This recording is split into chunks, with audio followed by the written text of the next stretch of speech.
Check, check.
The Subcommittee on Information Technology of the Committee on Oversight and Government Reform and the Subcommittee on Oversight and Investigations of the Committee on Veterans Affairs will come to order.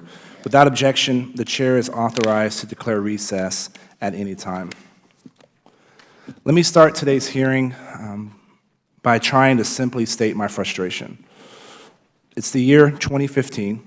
We live in a complex, interconnected society with self-driving cars, wearable technology, and complex algorithms that can predict when a critical mechanical component is going to break. But our soldiers, sailors, airmen, and Marines who are making the transition from DOD to VA healthcare are literally told to print out hard copies of their medical records and then walk them to the VA. We have sent men to the moon and robots to Mars. I feel like we should be able to move one electronic file, no matter how big, no matter how old, from one computer system to another.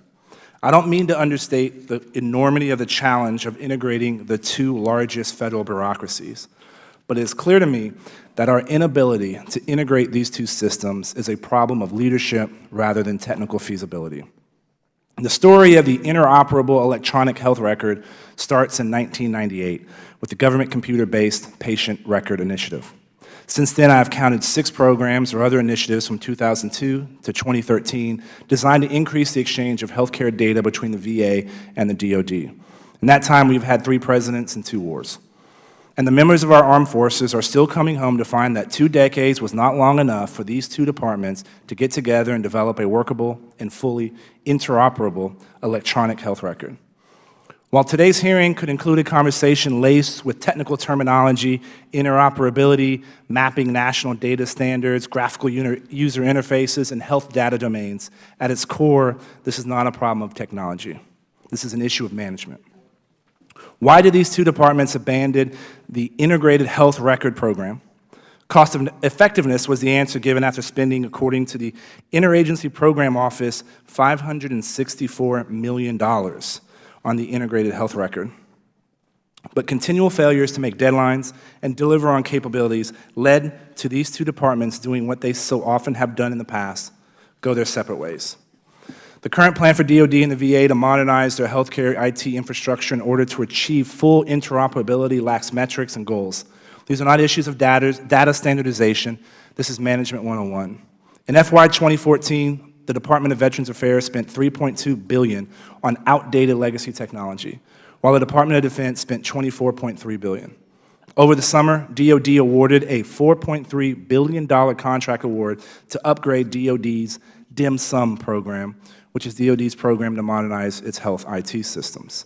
But what concerns me are the statements by Mr. Frank Kendall, the Undersecretary of Defense for Acquisition, Technology, and Logistics, who downplayed the role of DIM-SUM in interoperability.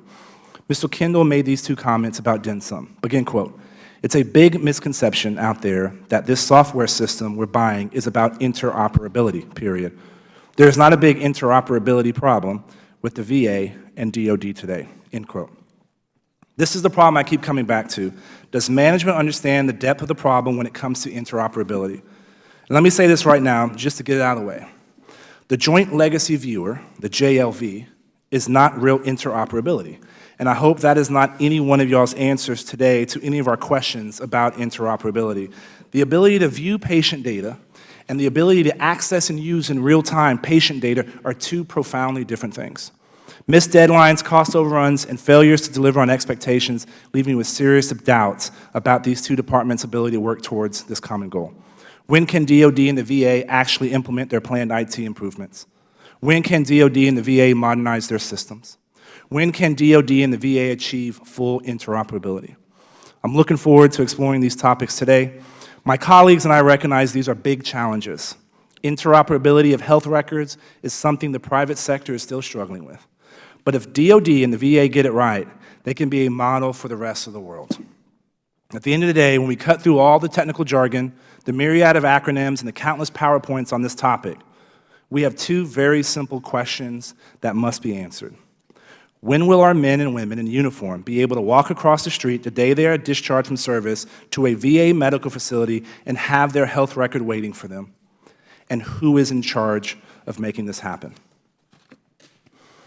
It's now my pleasure to recognize the ranking member of the Subcommittee on Information Technology, Ms. Kelly from Illinois for her opening statement. Thank you. Thank you, Mr. Chairman. According to the American Hospital Association, only 23% of all hospitals are equipped with the technology that would allow them to find, send, receive, and use electronic health records. The ability of different healthcare providers to share and use electronic health information with one another, regardless of their location, is often referred to as interoperability. The American Hospital Association's findings make clear that achieving the full interoperability of electronic health records among different healthcare providers is a challenge the entire healthcare industry is struggling to meet. Nowhere is this challenge more prevalent, as my chairperson said, than with the Department of Defense and the Department of Veterans Affairs, operators of two of the nation's largest healthcare systems. For our military personnel and veterans, the interoperability of electronic health records is crucial for ensuring they receive the best medical care. While on active duty and later on as veterans, many DOD and VA personnel tend to be highly mobile and are more likely to have health records residing at multiple medical facilities within and outside of the United States. For several years now, the VA and the DOD have been working to achieve interoperability. Both report that so far as interoperability concerns the exchange and use of electronic health records between their two systems, this goal has been achieved. However, as GAO's August report on the status of interoperability at both the VA and the DOD makes clear, both departments are still years away from achieving full interoperability so that the electronic health records can be exchanged and used not just between their two systems, but with any private medical provider in the country. GAO recommended that VA and DOD promptly develop outcome-oriented metrics and goals for defining and measuring their progress on achieving full interoperability. As GAO noted in its report, and I quote, "Using an effective outcome-based metric approach could provide DOD and VA a more accurate, ongoing picture of their progress toward achieving interoperability and the value and benefits generated." I look forward to hearing in more detail from today's witnesses on their plans for ensuring that the VA and DOD have in place a fully modernized, interoperable electronic health record system. Today's hearing also raises valid cybersecurity concerns with respect to what each department is doing to ensure that medical records stored on their networks are adequately protected from hackers. As we've learned from this year's cyber attacks against leading health insurers like Anthem and Premera Blue Cross, hackers are now targeting medical records in an effort to obtain highly sensitive information about individuals. As the operators of two of the nation's largest healthcare systems, it is critical that DOD and the VA invest in and deploy the most advanced cybersecurity tools to safeguard the sensitive medical information that is stored on their networks. Thank you, Mr. Chairman, for the hearing, and I yield the balance of my time. Thank you, Ms. Kelly. And now welcome and recognize the Chairman of the Subcommittee on Oversight and Investigations of the Committee on Veterans Affairs, Mr. Kaufman from Colorado, who's been showing leadership on supporting our veterans for many years. Welcome you for your opening statement, sir. Thank you, Chairman Hurd. I would like to welcome everyone to today's joint hearing to address ongoing issues with the electronic health records, or EHRs, of the Department of Defense and Veterans Affairs. VA and DOD have been attempting to harmonize their EHRs for decades, leading to an erratic history where billions of dollars have been expended to reach that goal. Initially, they sought to make their systems interoperable, the plan being that they could keep their separate systems but make them able to seamlessly transmit critical data. Later, the agencies abandoned that idea and decided that it would be better to create a new integrated system that would be shared by both agencies. In February 2014, in a February 2014 report, GAO found that the VA and DOD Interagency Program Office, charged with overseeing these efforts, estimated the cost of this integrated system would be $29 billion from FY 2013 through FY 2029. Notably, this figure does not include the pre-2013 attempts by the agency to join their health records dating back to at least 1998. Yet again, the decision was made to switch course, this time abandoning the efforts to create an integrated system after spending at least $564 million on it and resuming pursuit of separate systems that would ideally achieve full interoperability. There have been numerous subcommittee investigations, hearings, and GAO reports highlighting the extreme dysfunction occurring in this process. The National Defense Authorization Acts for fiscal year 2008 and 2014 were explicit in their requirements for VA and DOD to jointly develop fully interoperable EHR systems, as well as to ensure that all healthcare data contained in both agencies' systems complied with national standards and were computable in real time. Both agencies have failed to meet this legal requirement by missing the October 1st, 2014 deadline to do so, and GAO has found that full interoperability will not occur before 2018. Additionally, the Centers for Medicare and Medicaid Services developed criteria to incentivize meaningful use of certified EHRs in order to help promote health data interoperability. In the private sector, the path towards compliance and certification with those criteria is generally done using commercial off-the-shelf software. Use of successfully deployed off-the-shelf software lowers risk of project failure, reduces time to get to the desired capability, and generally speaking, costs less at implementation and sustainment, none of which appear to matter to VA.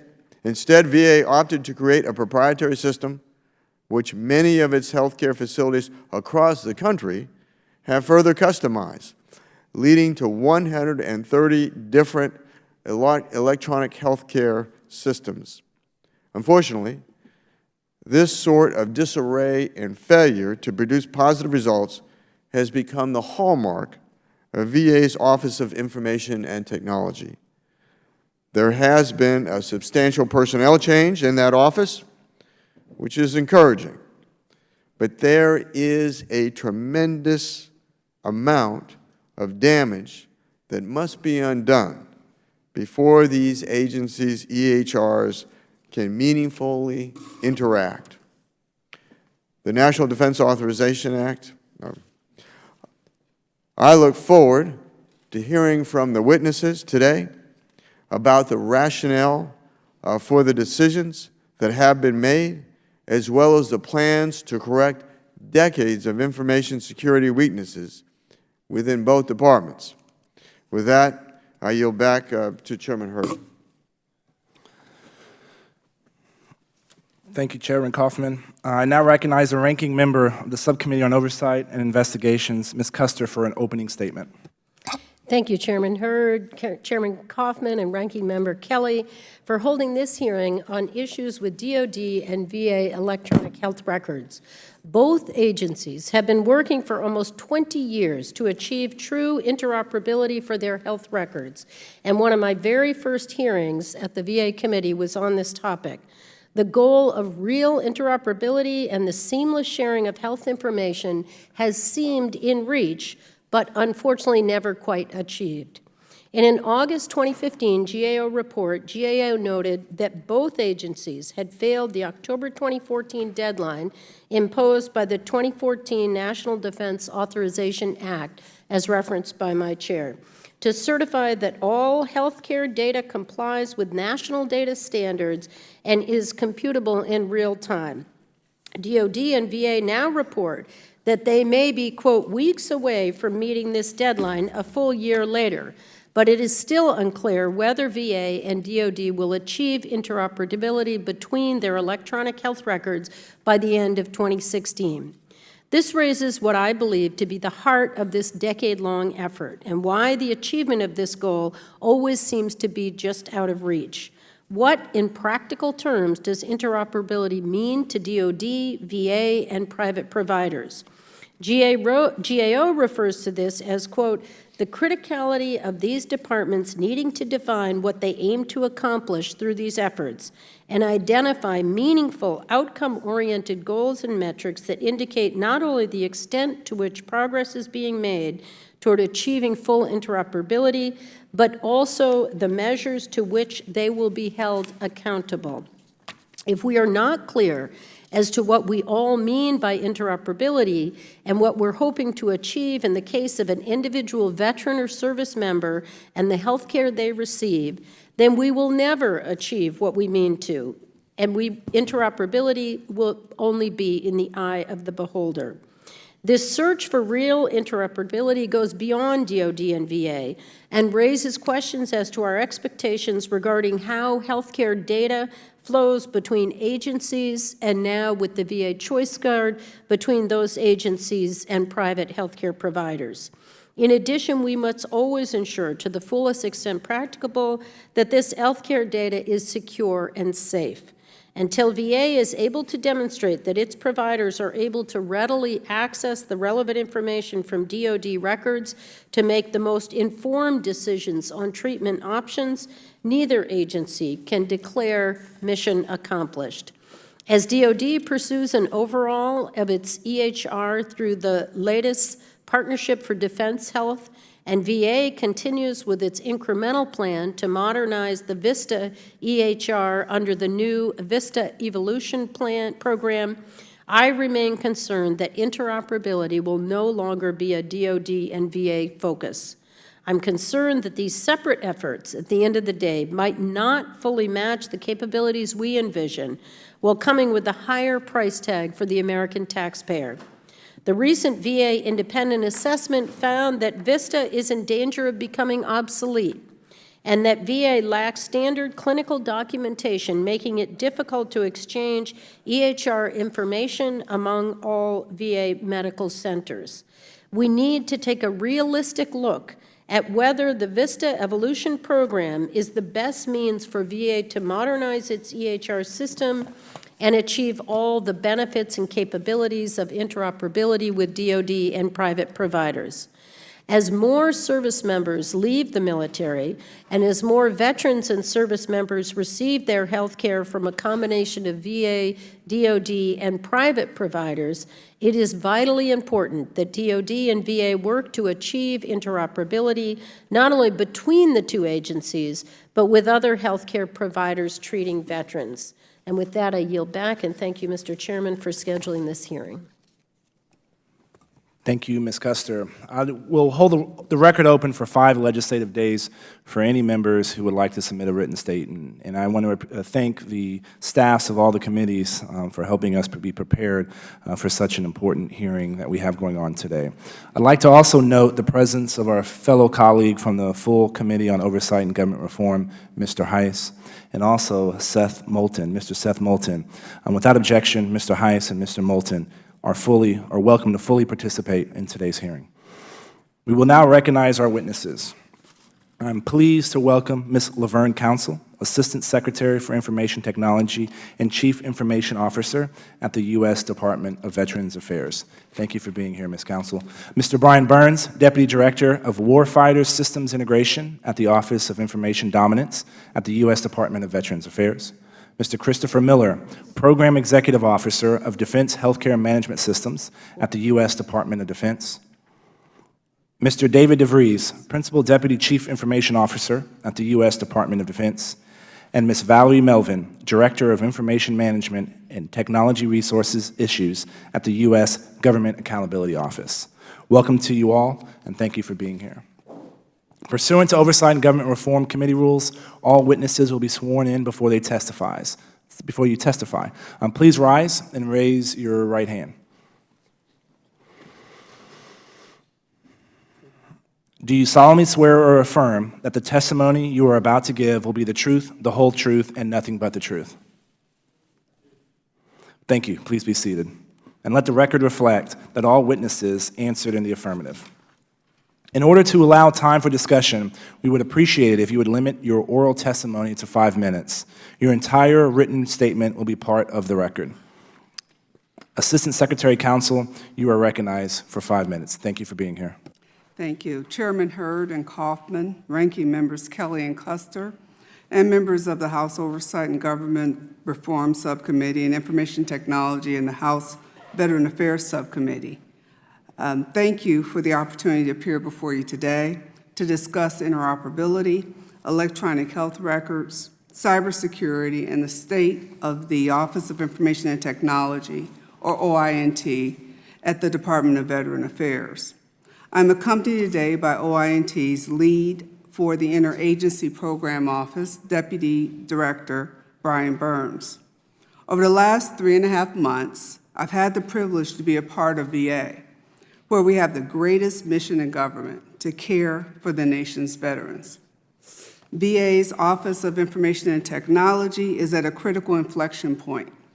Persistent internal challenges exist, and delivering IT services and external pressures are compelling OINT to change and adapt. OINT supports each of VA's diverse lines of business, including the largest integrated healthcare system in the United States, a benefits processing organization equivalent to a medium-sized insurance company, one of the largest integrated memorial and cemetery organizations in the country, a court system, and many other components. I believe we can and must do better to deliver excellent health care and benefits to our veterans through world-class technology. And I'm delighted to discuss our new OINT strategy with you today. Our vision is to become a world-class organization that provides a seamless, unified veteran experience through the delivery of state-of-the-art technology. Our guiding principles are transparency, accountability, innovation, and teamwork. We will measure success, ensure accountability, invest in the capabilities of the OINT employees, and collaborate across VA to build trust. One of our key organizational changes is the establishment of an Enterprise Program Management Office, or EPMO. The EPMO will ensure visibility and governance of all programs and projects. As we establish the EPMO, we will integrate our 4 largest programs first: Vista Evolution, Health Data Interoperability, the Veterans Benefit Management System, or VBMS, and Medical Appointment Scheduling System, or MAS. For Vista Evolution, I have tasked the program leads, David Waltman from VHA and Alan Constantian from OINT, to deliver a business case that explains measurable outcomes for the program. After reviewing the business case, Undersecretary for Health, Dr. David Shulkin, and I will determine the next steps. The development of a business case will be the standard from all programs from their inception. Chairman Hurd, I agree. Interoperability isn't just technology. It is clear to me that we need to establish a strong technical foundation through data visibility, accessibility, and interoperability. This is a precursor to the work happening in the IPO, as well as improving the veteran experience. As you know, VA and DOD systems already share millions of health records. Having a veteran's complete health history from DOD and VA, as well as community providers, is critical to providing seamless, high-quality access to care and benefits. We will continue to work closely with the IPO and the Office of the National Coordinator to ensure national standard code. I think that VA and DOD together should be leaders in this area. When you think of data, you must also consider cybersecurity. As part of our overall strategy, our first area of focus is cybersecurity. We delivered an actionable, far-reaching cybersecurity strategy and implementation plan to Congress on September 28th of this year. OINT is committed to protecting all veterans' information and VA data and limiting access only to those with proper authority. The strategy establishes an ambitious yet carefully crafted approach to cybersecurity and privacy protections. Our strategy includes taking immediate steps to address the material weakness and includes many efforts already underway and scheduled to complete within the next quarter. Chairman and ranking members, thank you again for the opportunity to discuss our new VA IT strategy with you. Throughout this transformation, our #1 priority is always the veteran, by ensuring a safe and secure environment for their information, as well as an overall improved experience with VA. I'm committed to seeing this strategy through and leaving behind a transformed OINT when my term is over. I'm happy to take your questions at this time. Thank you. Ms. Counsel, thank you for being here. I know you're pretty fresh to the job. You're stepping into a big role, and we're looking forward to working with you on this topic. Mr. Miller, you're now recognized for 5 minutes. Chairman Hurd, Ranking Member Kelly, Chairman Kaufman, and Ranking Member Kuster, distinguished members of the committees, thank you for the opportunity to address you today on the state of information technology within the Department of Defense and our efforts to achieve interoperability in the Department of Veterans Affairs. I am honored to represent DOD as the Secretary's Program Executive Officer responsible for the Department's efforts to improve interoperability and modernize our electronic health record. Our service member, veterans, retirees, and their families deserve nothing less than the best possible health care and services that DOD and VA can provide. DOD is committed to ensuring service members and their families are ready to support operational mission requirements and ensuring continuity of care as members transition to veteran status. Our DOD healthcare providers have requested and need a modern system that can support increasing demands, including data sharing.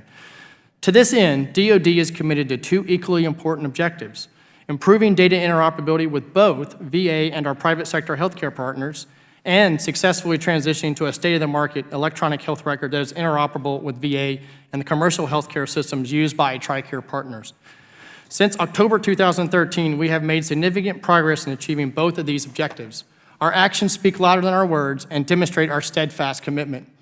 Today, DOD and VA share a significant amount of health data, more than any other 2 major health systems. Over the past 24 months, we have deployed 4 major interoperability software releases, conducted numerous test events, mapped more than 1 million terms to national standards, and deployed the system to over 200 DOD and VA sites.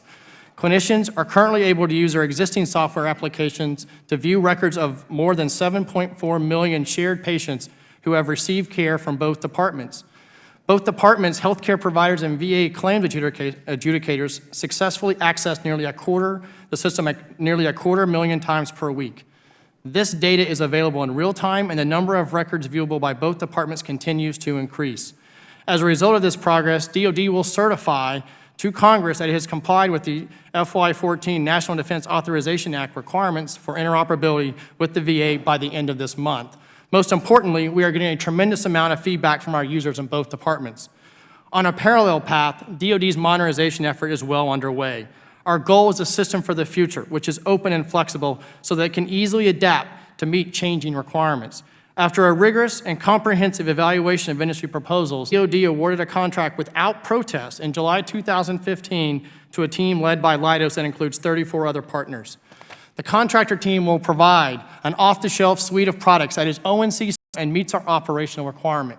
The system must support the full range of military operations to include health readiness, casualty care, humanitarian assistance, disaster response, and population health. As a result of this competitive acquisition strategy, DOD's lifecycle costs have been reduced from $16 billion in the previous IEHR strategy to less than $9 billion today. We are on track to begin testing this system in this coming winter to support our initial fielding in the Pacific Northwest. Through our close collaboration with the Office of the National Coordinator for Health IT, we are aligning our modernization and interoperability efforts with nationally recognized data standards and industry best practices.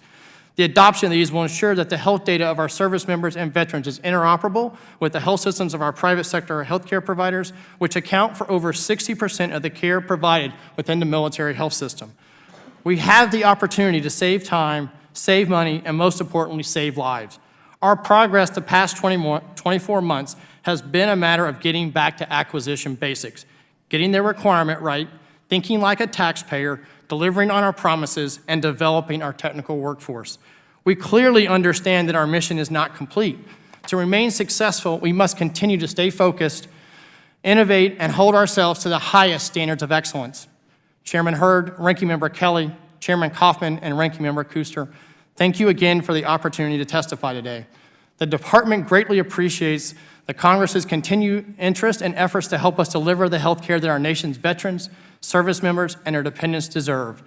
The Department of Defense and our colleagues at the Department of Veterans Affairs will continue to work closely together in partnership with Congress to deliver the benefits and services to those who sacrifice so willingly for our nation, whether it's on the battlefield, at home with their families, or after they have faithfully concluded their military service. Again, thank you for this opportunity, and I look forward to your questions. Mr. Miller, I appreciate you being here today. And now I'd like to recognize Mr. DeVries for 5 minutes for your opening statement. Good afternoon, Chairman Hurd, ranking members, distinguished members of both subcommittees. Thank you for the opportunity to testify here today on the Department's cybersecurity posture and our information technology and this very important topic called electronic health record. I am a veteran. I still serve in today's nation here because I care about the service member and our families and the commitment to the quality there for the care. I am Dave DeVries, the Department of Defense Principal Deputy Chief Information Officer, simply put, the Deputy DOD CIO. I share one imperative with the CIO, Mr. Terry Halverson, to ensure the Department has access to the information, the communication networks, the decision support tools needed to successfully execute our warfighting and business support missions of today. Today I'm going to talk to you briefly about some of our efforts underway to ensure that DoD can execute its missions in the face of increasingly cyber aggressive threats, and also how we're working with the government, industry, and international partners to accomplish our secure information sharing capabilities, our cybersecurity missions, while improving our ability to share securely with both industry and the public.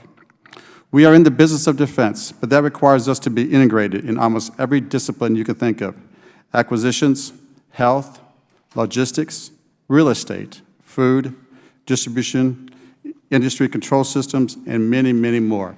Every sector out there in the public side, we represent inside DoD and need to protect that information as well as share it securely. While our top goal is to deliver capabilities more effectively and efficiently, we also need to maximize security in a budget-constrained environment worldwide. Our cyber adversaries are agile, diverse, and sophisticated, and we must be able to maneuver in the cyber world at unprecedented speeds to protect our nation's assets. The Department's FY16 IT budget request is $36.9 billion. This request included funding for a broad variety of IT, ranging from DoD warfighting command and control and communication systems, our computing services, cybersecurity, enterprise services like collaboration and electronic mail, and intelligence, support systems, and business systems.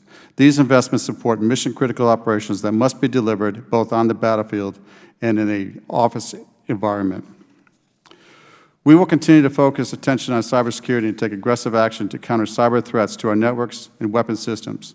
In today's networked world, this requires collaboration and cooperation of many partners, other government agencies, industry partners, and allies, to ensure we are mitigating these threats and vulnerabilities to our national security interests. You have my written comments as we prepared them before coming in here. I welcome the questions in our upcoming discussions. Thank you. Thank you, sir. Director Melvin, you're now recognized for 5 minutes. Chairman Hurd and Kaufman, Ranking Members Kelly and Kuster, and members of the subcommittees, thank you for inviting me to this important discussion of VA's and DoD's progress toward developing interoperable electronic health records. We have been reviewing the Department's initiatives for many years, and this past August, as you mentioned, issued a report on their efforts to plan for and measure progress toward achieving interoperability. My remarks this afternoon summarize our findings from that report. As you've stressed, VA and DoD have been undertaking initiatives to exchange health information and increase interoperability for almost 2 decades. Among others, these have included initiatives to share viewable health data in their existing systems and link and share computable data between their repositories. As you stated, the departments also took steps toward developing a single joint system, an approach aimed at sidestepping challenges to achieving interoperability between their separate systems. However, while increased data sharing has occurred in various ways, The departments did not follow through with developing a single system, and persistent management challenges over the years have hindered progress and elevated the uncertainty about when and how fully interoperable capabilities will be achieved. With this uncertainty, the National Defense Authorization Act for fiscal year 2014 established the two deadlines for VA and DOD to first ensure that all their health data complied with national standards and were computable in real time by October 1st, 2014, and second, to deploy modernized, fully interoperable electronic health records by December 2016. In response, the departments mapped selected health data in their existing systems to national standards and began planning and working toward their implementation of separate modernized systems. However, a significant concern is that the departments have not identified outcome-oriented goals and metrics to clearly define what they aim to achieve from their interoperability efforts and the results and benefits anticipated. Such metrics can help in assessing the progress of the department's efforts, identifying areas that need attention, and ensuring accountability for end results, such as improved quality of care for veterans and service members. Further, the department's most recent decision to pursue separate interoperable systems rather than a single joint system adds to our concern. Taking separate paths to modernize their systems increases the risk that there will not be the effective collaboration and coordination needed to establish and convey a joint position on what fully interoperable capabilities will look like and how and when they will be achieved.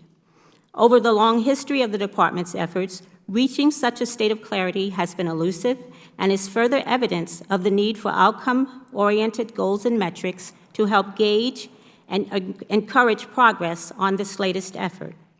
DOD and VA agreed with our recommendation that they develop such measures, and we look forward to following their actions to do so.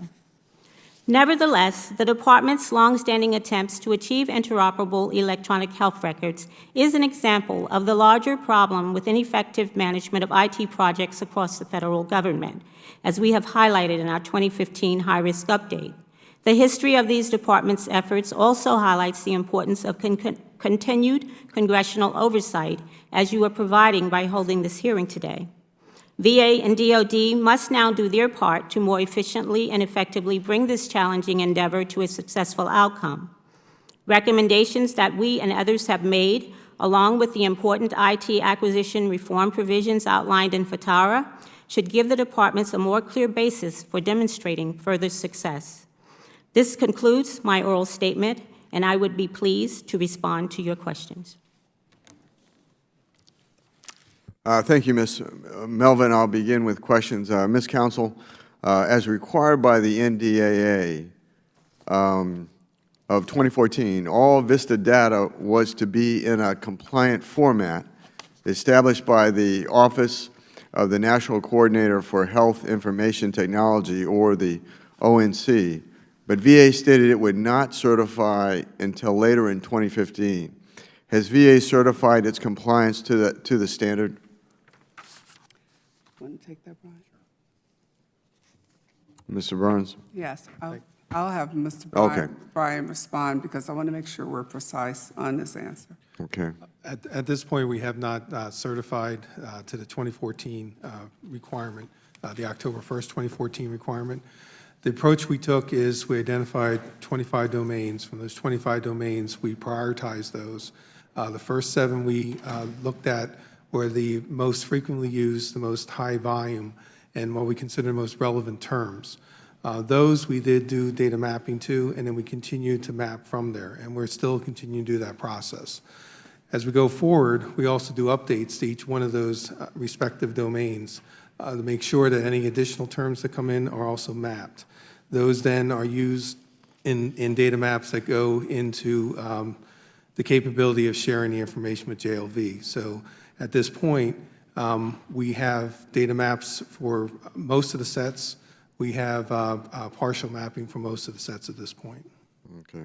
Mr. Miller, nearly 6 years after a 2010 GAO report discussed the need for VA and DOD to address unstructured data, what has the IPO done to accomplish the interoperability of unstructured data, or the development of a national standard?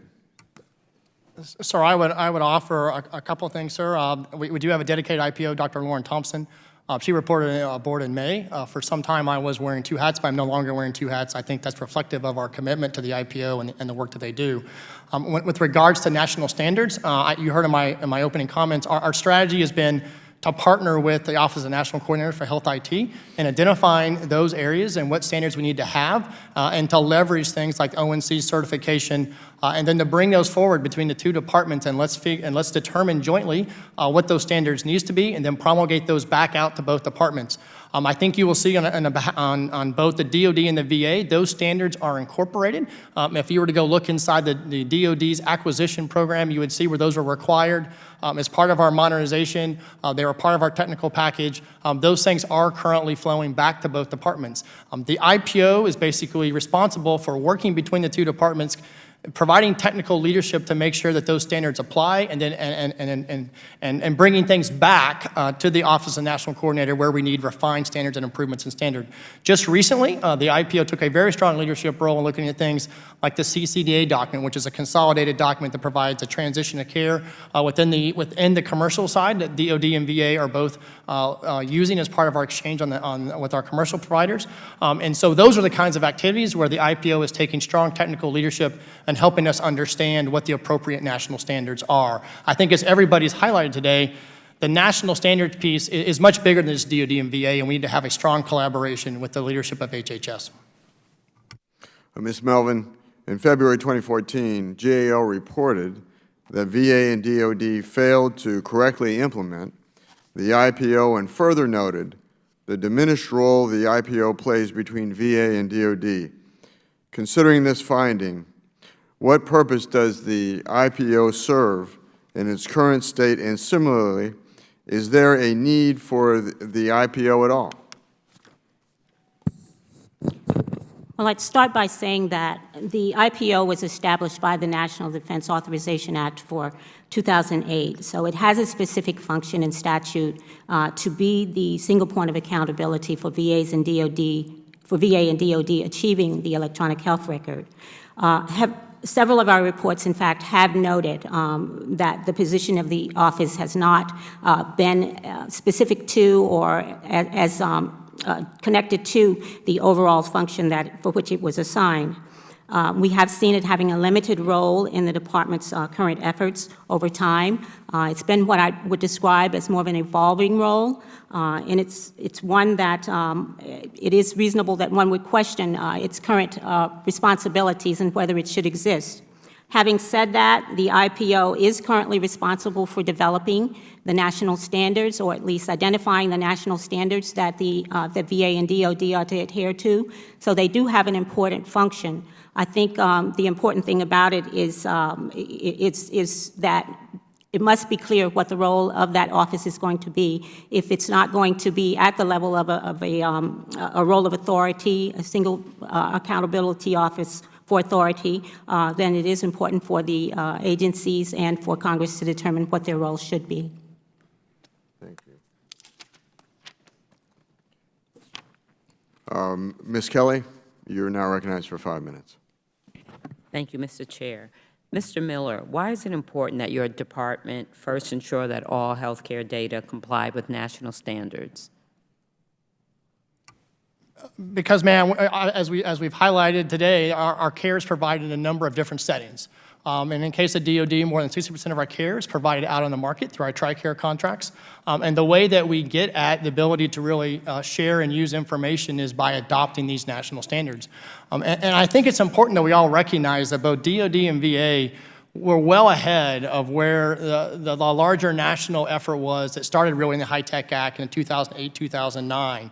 And so part of our struggle has been taking a lot of legacy data that we were leaders in and then working towards and getting on board with these national standards that have fairly rapidly evolved over the past few years as part of our EHR adoption. But simply put, ma'am, DOD generates veterans. Those veterans need to have seamless care no matter where they go, and the way that we make sure that there's a common meaning and a common understanding of that information is by all of us agreeing at the national level to what those standards are. The challenge is there's a lot of them.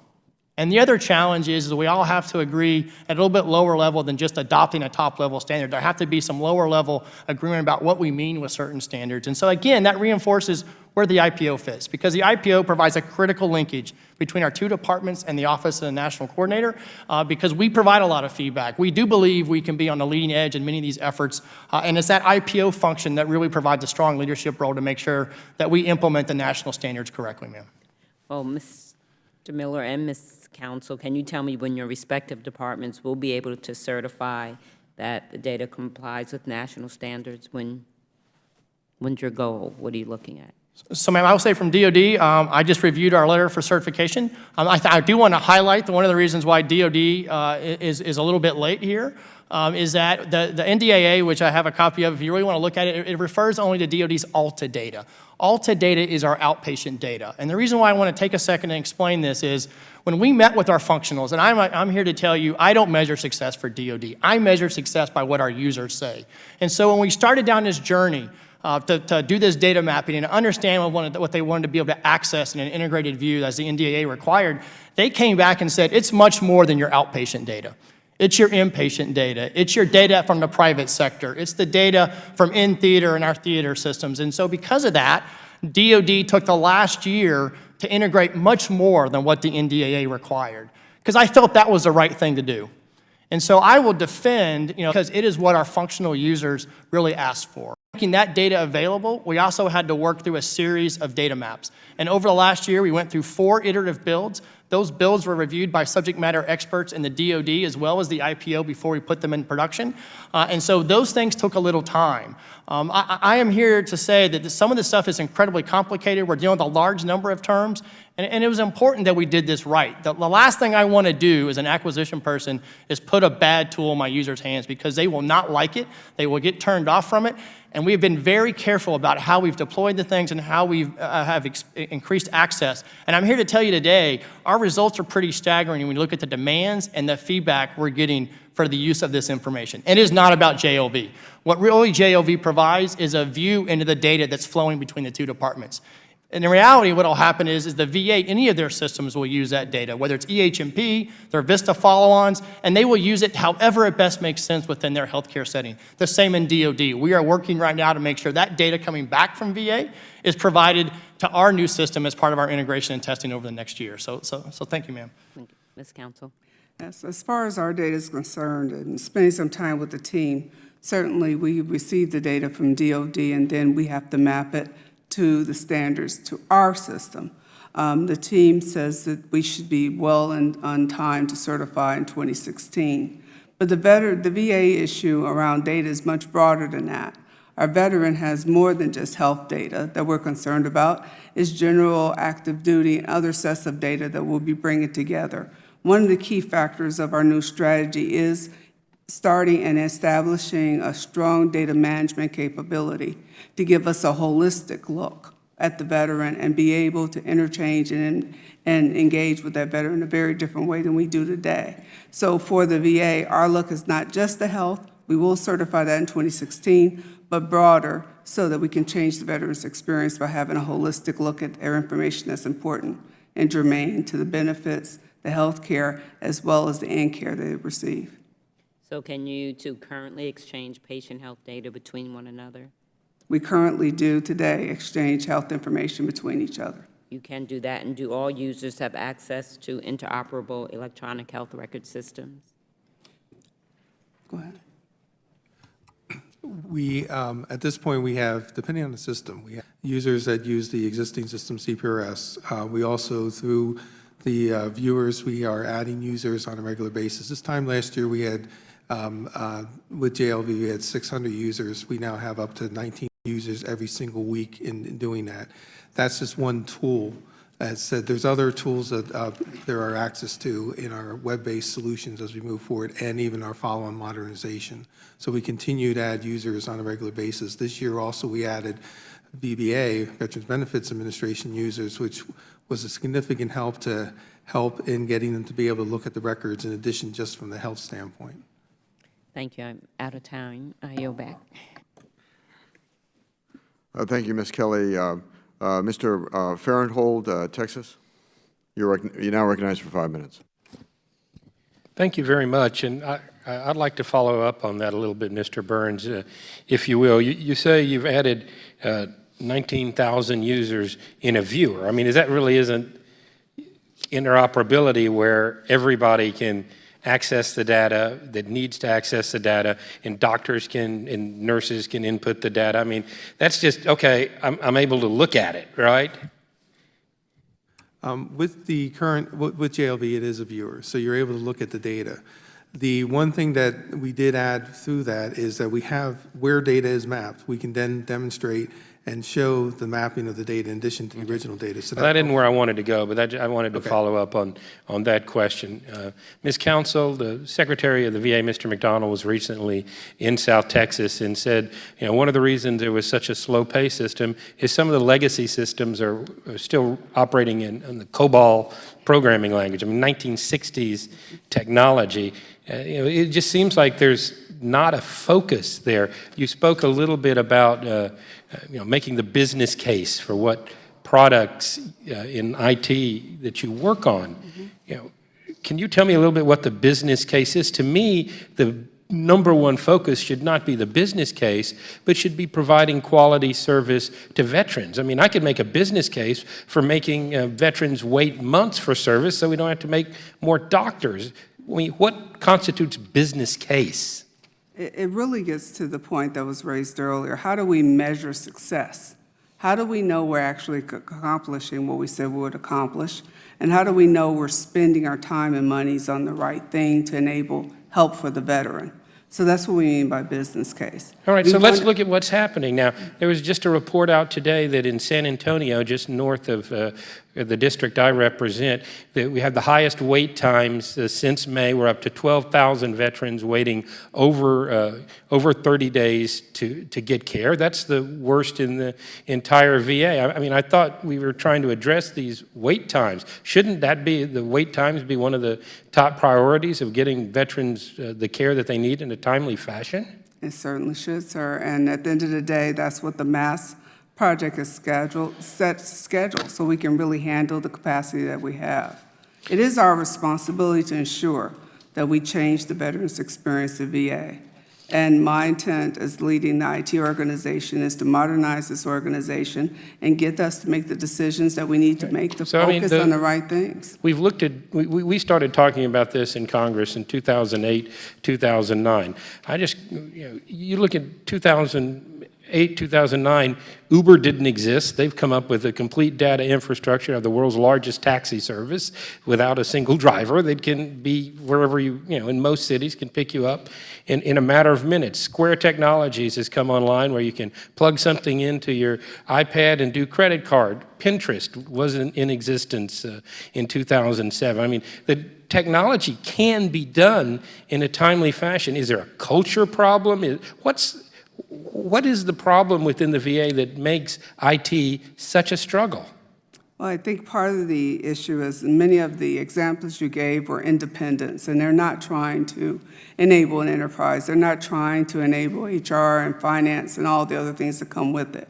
But I also say part of it has been, frankly, making some hard decisions and holding people accountable to achieve things we said we will do. And making sure we have focus. We cannot do everything. We got to do the right things. So when we start a program, we have to complete a program. We need to be relentless in our execution, and we have to focus. And the bottom line is the team has not done that. We will do that, and that's part of our current new strategy. And one of the things Mr. Miller said, he doesn't want to deploy a bad app to turn people off. But part of any IT system, and I remember this back in the 80s and 90s when I was doing a computer consultant. You had to get buy-in from your folks that this was going to make their jobs easier and that it was going to be good for them. How can it sounds like that's one of the struggles you're talking about. I mean, this is the 21st century. It's in almost every case, especially in the private sector, you see the implementation of IT really greatly improve efficiency. Now, some people may argue they have to work harder with fewer people with it, but the level of customer service that people have come to expect as a result of the technology revolution is higher. How can the folks within the VA not get that? You are 100% correct. At the end of the day, our opportunity is to bring the system forward and do it in a way that's going to change the environment for the veteran. And up to this point, we have not had core portfolios for our various business groups. We will be putting in, as part of this strategy, new account managers that actually work within the business with customer relationship people within the business to create portfolio and a ranked stack against the things that need to get done to change this perspective. And if you don't have the business perspective working in conjunction with IT, you don't end up with that kind of system that's going to make a difference. And so that's where we're focusing. Well, I see my time has expired. I would like to take 1 second and urge you to maybe take some lessons from the private sector and develop an entrepreneurial spirit within the VA and the IT department to get her done. Thank you. Thank you. Ms. Kuster, New Hampshire. Thank you very much. My comments and question are focused on the VA. Ms. Counsel and Mr. Burns, Ms. Counsel just talked about hard decisions and focus. Some have said, and in fact the recent independent assessment found, that the VISTA program was in danger of becoming obsolete. And my question is that, are we at the point where we just can't keep trying to rejigger the technology, but that we would have better outcomes? And you're focused on the different business activities, and one that I'm very focused is the scheduling to bring down the wait times. You've got the health data record, the health records. We've now got outside providers. Could you just give me, if you have an opinion on this since you've arrived, or Mr. Burns, if you've been around longer, do you feel that maybe we're at the point where we should be considering more an approach from the bottom up rather than trying to change what we're currently working with? One of the things, and you know, I come from the private industry. I've spent 30 years in private industry, so this is my first foray into any kind of government appointment. And what I look for, and what I really want to understand with any large business investment or any system investment, like a VISTA Evolution, is what do we expect to be the outcome? What are we really trying to play for, and what do we think that's going to do for us, not just now, but also in the future? So to answer your question, that is the reason why Dr. Shulkin and I, requested the business case. We wanted to have a fact-based conversation about what the right next steps would be with VISTA. We didn't want to take it from the cuff. We didn't want to take it from pulling various data. We really wanted to go into understanding where we are today, where we're hoping to go, and will that take us where we need to go for the veteran in the future. He and I will be looking at that case and spending a concerted amount of time, just timing just didn't work out, but it's this week, to really decide on those core next steps. It's the right thing to do. It's the coherent thing to do, but we want to do it based on having real facts behind us and making sure that we're making the right decision for the veteran in long term. At the end of the day, VISTA is a clinical focused system. It is focused on the patient, and it has enabled that capability to really drive many breakthroughs. What we've got to figure out is what opportunities do we have to continue with it as a backbone, and should we be moving with different levels of technology that we haven't used before, and thinking about it differently architecturally, and thinking about it differently how the veteran should engage with it and how it should engage with the clinician. We're leveraging the program managers, Mr. Waltman and Mr. Constantian's business report with Dr. Shulkin and myself, and we will make a decision. Great. Well, I hope you'll keep us apprised, but I think we'll be well served by that analysis. Sometimes we talk about this interoperability, and I wonder whether we are agreeing on what it is that we're trying to describe.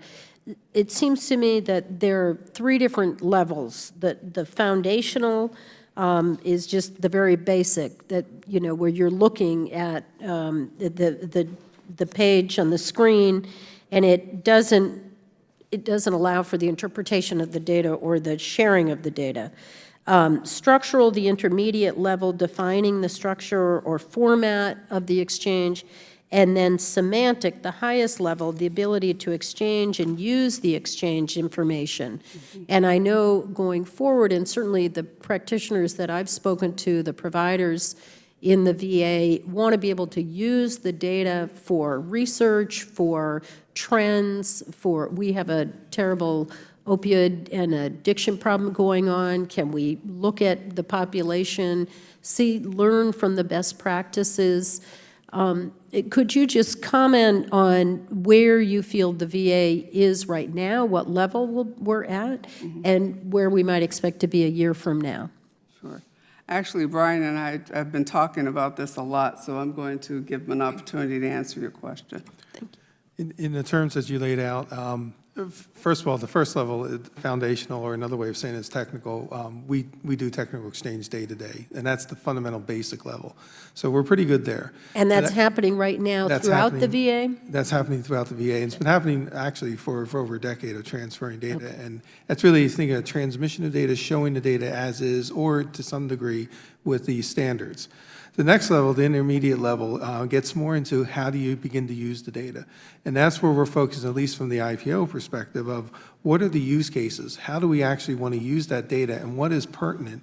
What are the key components? What are the key elements? And then how much of that needs to be beyond the technical level? So we're focusing on that and bringing in the subject matter experts from DOD and VA to have those conversations. That's a continuing, evolving process.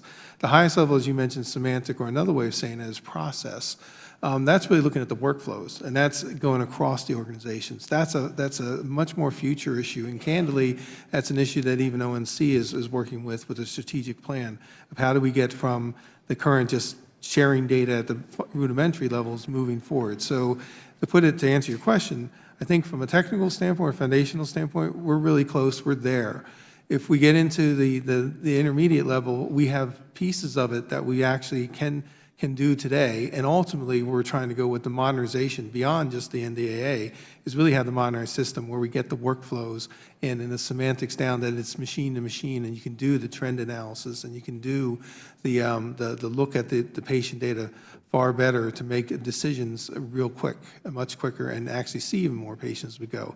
And that's fundamentally, too, with the Vista Evolution solution, where we are really transforming to look at patient-centric and team-centric and data-centric approaches to the information far beyond what we've traditionally done in our existing systems. Well, thank you very much, and I apologize for going over. Thank you. Mr. Lamborn, Colorado, you're now recognized for 5 minutes. Thank you, Mr. Chairman. I want to thank both the chairmen for having this meeting today. This is a huge, monumental, massive project. And I have to ask I want to back up a step, a preliminary question. So for someone from the VA and someone from DOD, as you work on this interoperability, and I agree with the GAO conclusion, there has to be goals and metrics as you do this. But let me back up and ask about cybersecurity. Can you assure us that as you build this forward, that hackers can't come in like they did at OPM and access medical records of our veterans or of our active duty military? What I will tell you is that everything that we're doing around our new cyber strategy is what we also currently do with our defense in depth, is to protect that data at all costs. Our data is not only in the system, but our data is also on paper. And so ensuring that we're educating the workforce, that we're being diligent about our information and where we leave it, how we mail it, what we do with it, are all a part of what OINT has to do with ensuring that we keep the veterans safe. When you look at where we went with our cybersecurity strategy, it's the most holistic strategy that we have ever had in our history. It is focused on 8 key domains, including medical cyber, and the whole focus is no one on the team ever wants to happen to a veteran what happened to them through OPM. So that is our focus, that's our key, and that's our mission. Thank you. Mr. Miller or DeFries? And I would just like to add on to that. The cybersecurity is one very important aspect of it. But just as we talked about the standards for the health record, that's based on the ONC model. All of us in the government are conforming to the same security standards set up by NIST that we all participate in. It's important that we have those common standards and that we all conform to them and rigorously enforce the adoption of those. So that's the biggest push. VA has been doing the same thing. DOD is doing it. We have been pushing now the cybersecurity aspect and the need to conform to the standards that have been put out and then measure it by leadership. Just recently, DOD has put out a cybersecurity. We've published that. We have now come up with a common standard scorecard. With that whole aspect is, no matter what the mission area is, and medical is just one of those mission areas for us, it must be about protecting the identity of the person, protecting the data where it's in storage, but also in transport, and then how it's being consumed. Okay, well, thank you both. Ms. Counsel or Mr. Burns, VA interoperability just among yourselves is a concern of mine. Leaving aside DOD, there are 1,700 points of health care providers among the VA nationwide. What is the interoperability just among VA health care providers? That is the core part of why we're putting a data management process in place.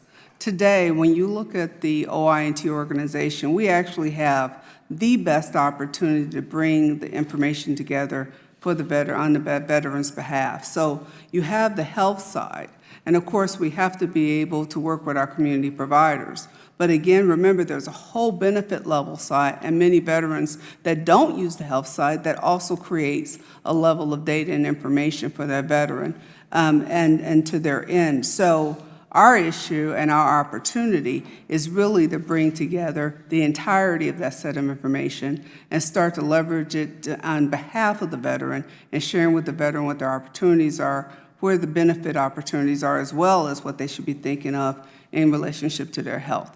That is core to this strategy. We've got to do it, and today, health data sort of sits separately from the benefits data, and that's not appropriate for the veteran. So if someone moves from Portland, Maine to San Diego, their records, a veteran, their records go with them electronically today?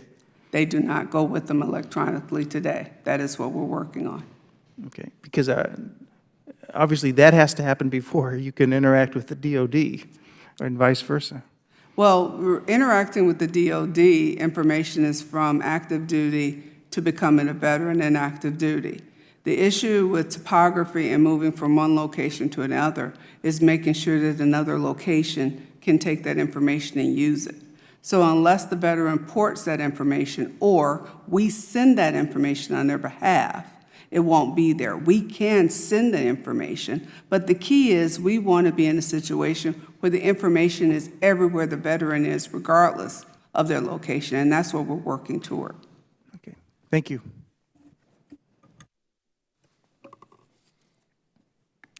Mr. Liu, California, you are now recognized for 5 minutes. Thank you. Over 45 years ago, the United States of America sent a human being to the moon and brought that person back. The DOD and VA can certainly have interoperable health records. The fact that you haven't been able to do it for nearly 2 decades is not excusable. It is a failure of prior leadership at the VA and the DOD. And I believe what compounds this is a decision made in 2013 for both agencies to now pursue separate modernizations. I think that's a ridiculous decision.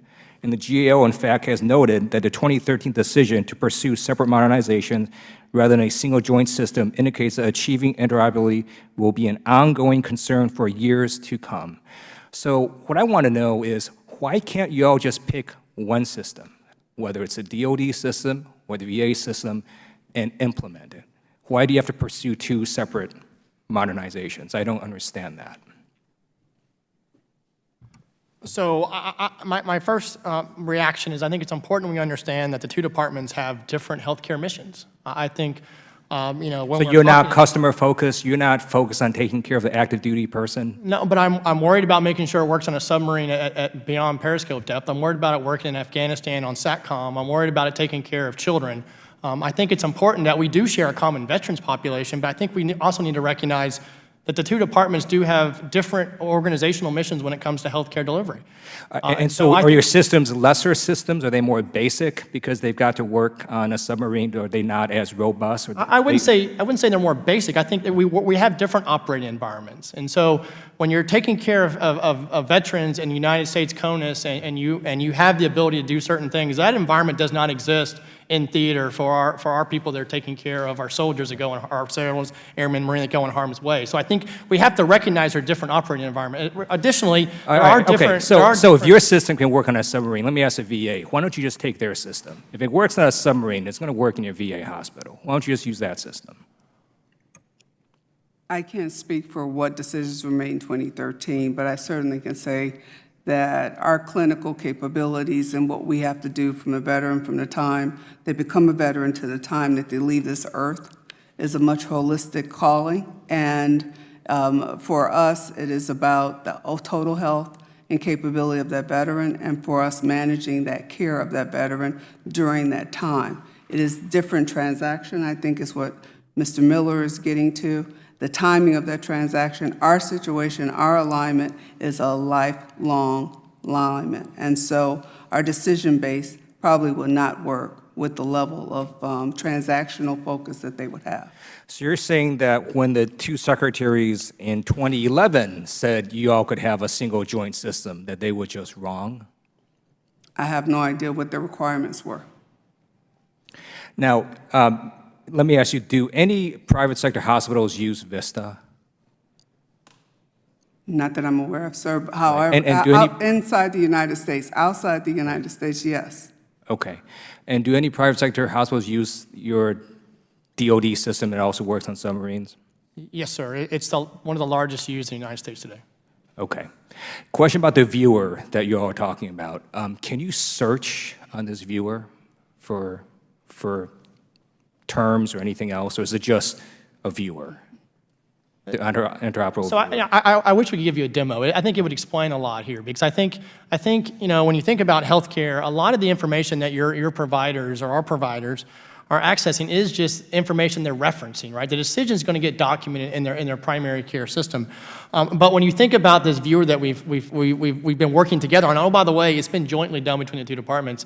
You can configure your displays. You can search for VA patients. You search for DOD patients. We're continually getting Can you search for, I don't know, blood test result or for? So if you're talking about getting down to a lower level of search capability, that's one of the things that we're working on. Right now, we've been asked to be able to show all those different domains, and now we're taking a look at the next level, which would be lower level search capabilities within those domains. What can you search? What can you currently search for? When you bring up, so that's why it'd be easier to display. When you bring up the patient, it actually shows you all their information. Right. So the search. And then can you search for something in that right, document? that's what I'm saying. So it's not like you go doing deep business analytics through the tool. The tool basically presents an integrated record.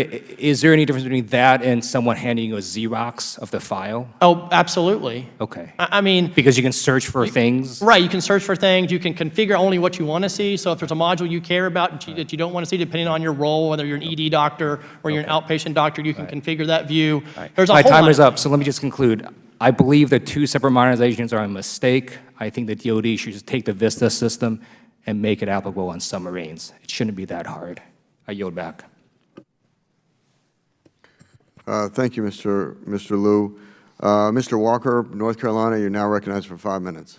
Thank you, Mr. Chairman, and thank you to the witness panel. Appreciate your time and being here today and sharing your thoughts and the information that's so crucial to this hearing. As part of the Cloud Computing Caucus, I've got a few questions from that particular perspective in the world of cyber arena that we are entering in. And let me start with Mr. DeVries, and then maybe we'll come back to Mr. Miller.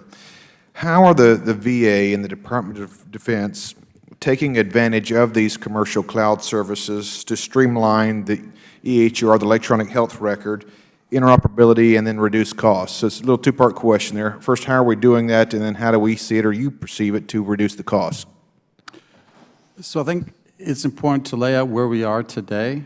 Today, the Department of Defense Health Record System, The medical records themselves sit in a centralized data repository that allows us to have access to it globally, down to the submarine, as Chris talked about there. We're moving to aggressively now into the commercial environment. The HIMSM contract that we talked about here in the opening statements, that's on the street. We're aggressively now looking at where we're going to put the medical records, and I'll let Mr. Miller talk more about that. But we have laid open through the federal standards as well as inside DOD to aggressively pursue, if you meet the security requirements and standards, then let's go ahead with the most economically feasible way of doing it. It may not be a cloud, but it may be a commercially provided data storage. Okay, Mr. Miller?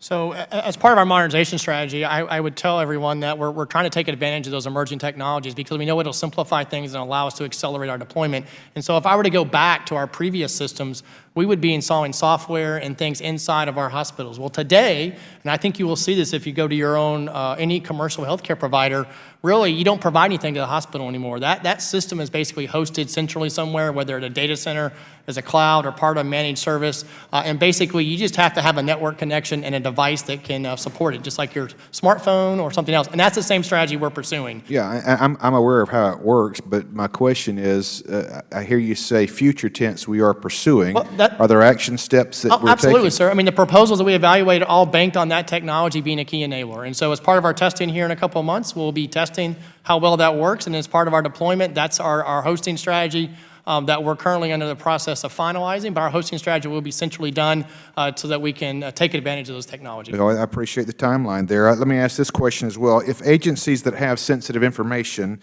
such as the Health and Human Services Department, can leverage commercial cloud services, can I ask them, why isn't the VA?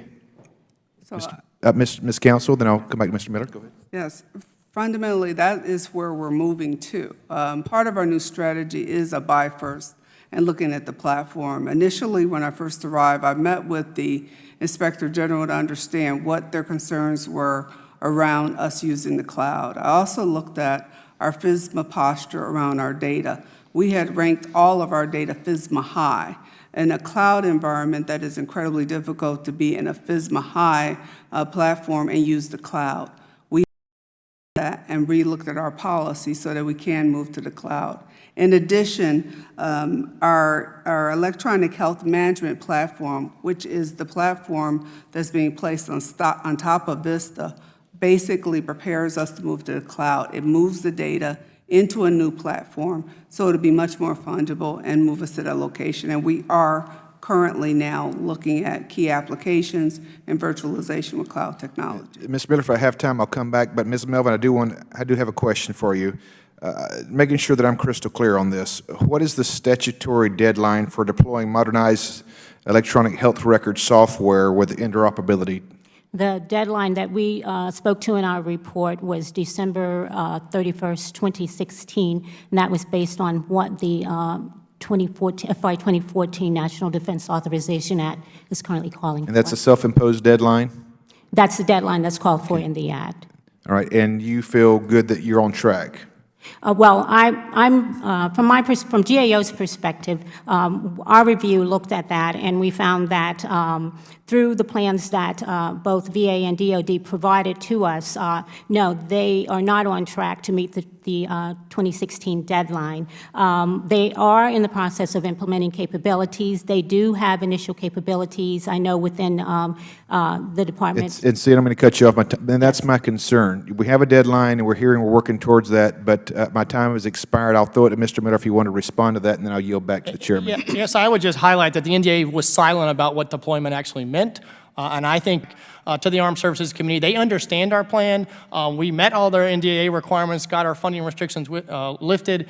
They understand that. I think it's important that I understand the desire to go faster, but there's reality in some of these. We are talking laws of physics about how fast we can modernize this system within the Department of Defense, because it is much more than just documentation. It drives our scheduling, it drives our registration, it drives our people engagement. It is a fundamental business transformation about how we do business. It is not simply a small app that you will have on your smartphone that has to go to a lot of places. So we need to be incredibly smart here. This is not something we should rush to, and so I understand the GAO report, but I think the language as written was not clear about what deployment actually meant, sir. Mr. O'Rourke of Texas, you're now recognized for 5 minutes. Thank you, Mr. Chairman. I have yet to hear a compelling answer to Mr. Liu's questions about why we can't unify within a single system. I understand the system has to run on submarines. I understand that within the VA, we're taking care of veterans from the point at which they transition out of active duty service until, as you said, Secretary Counsel, they leave this earth.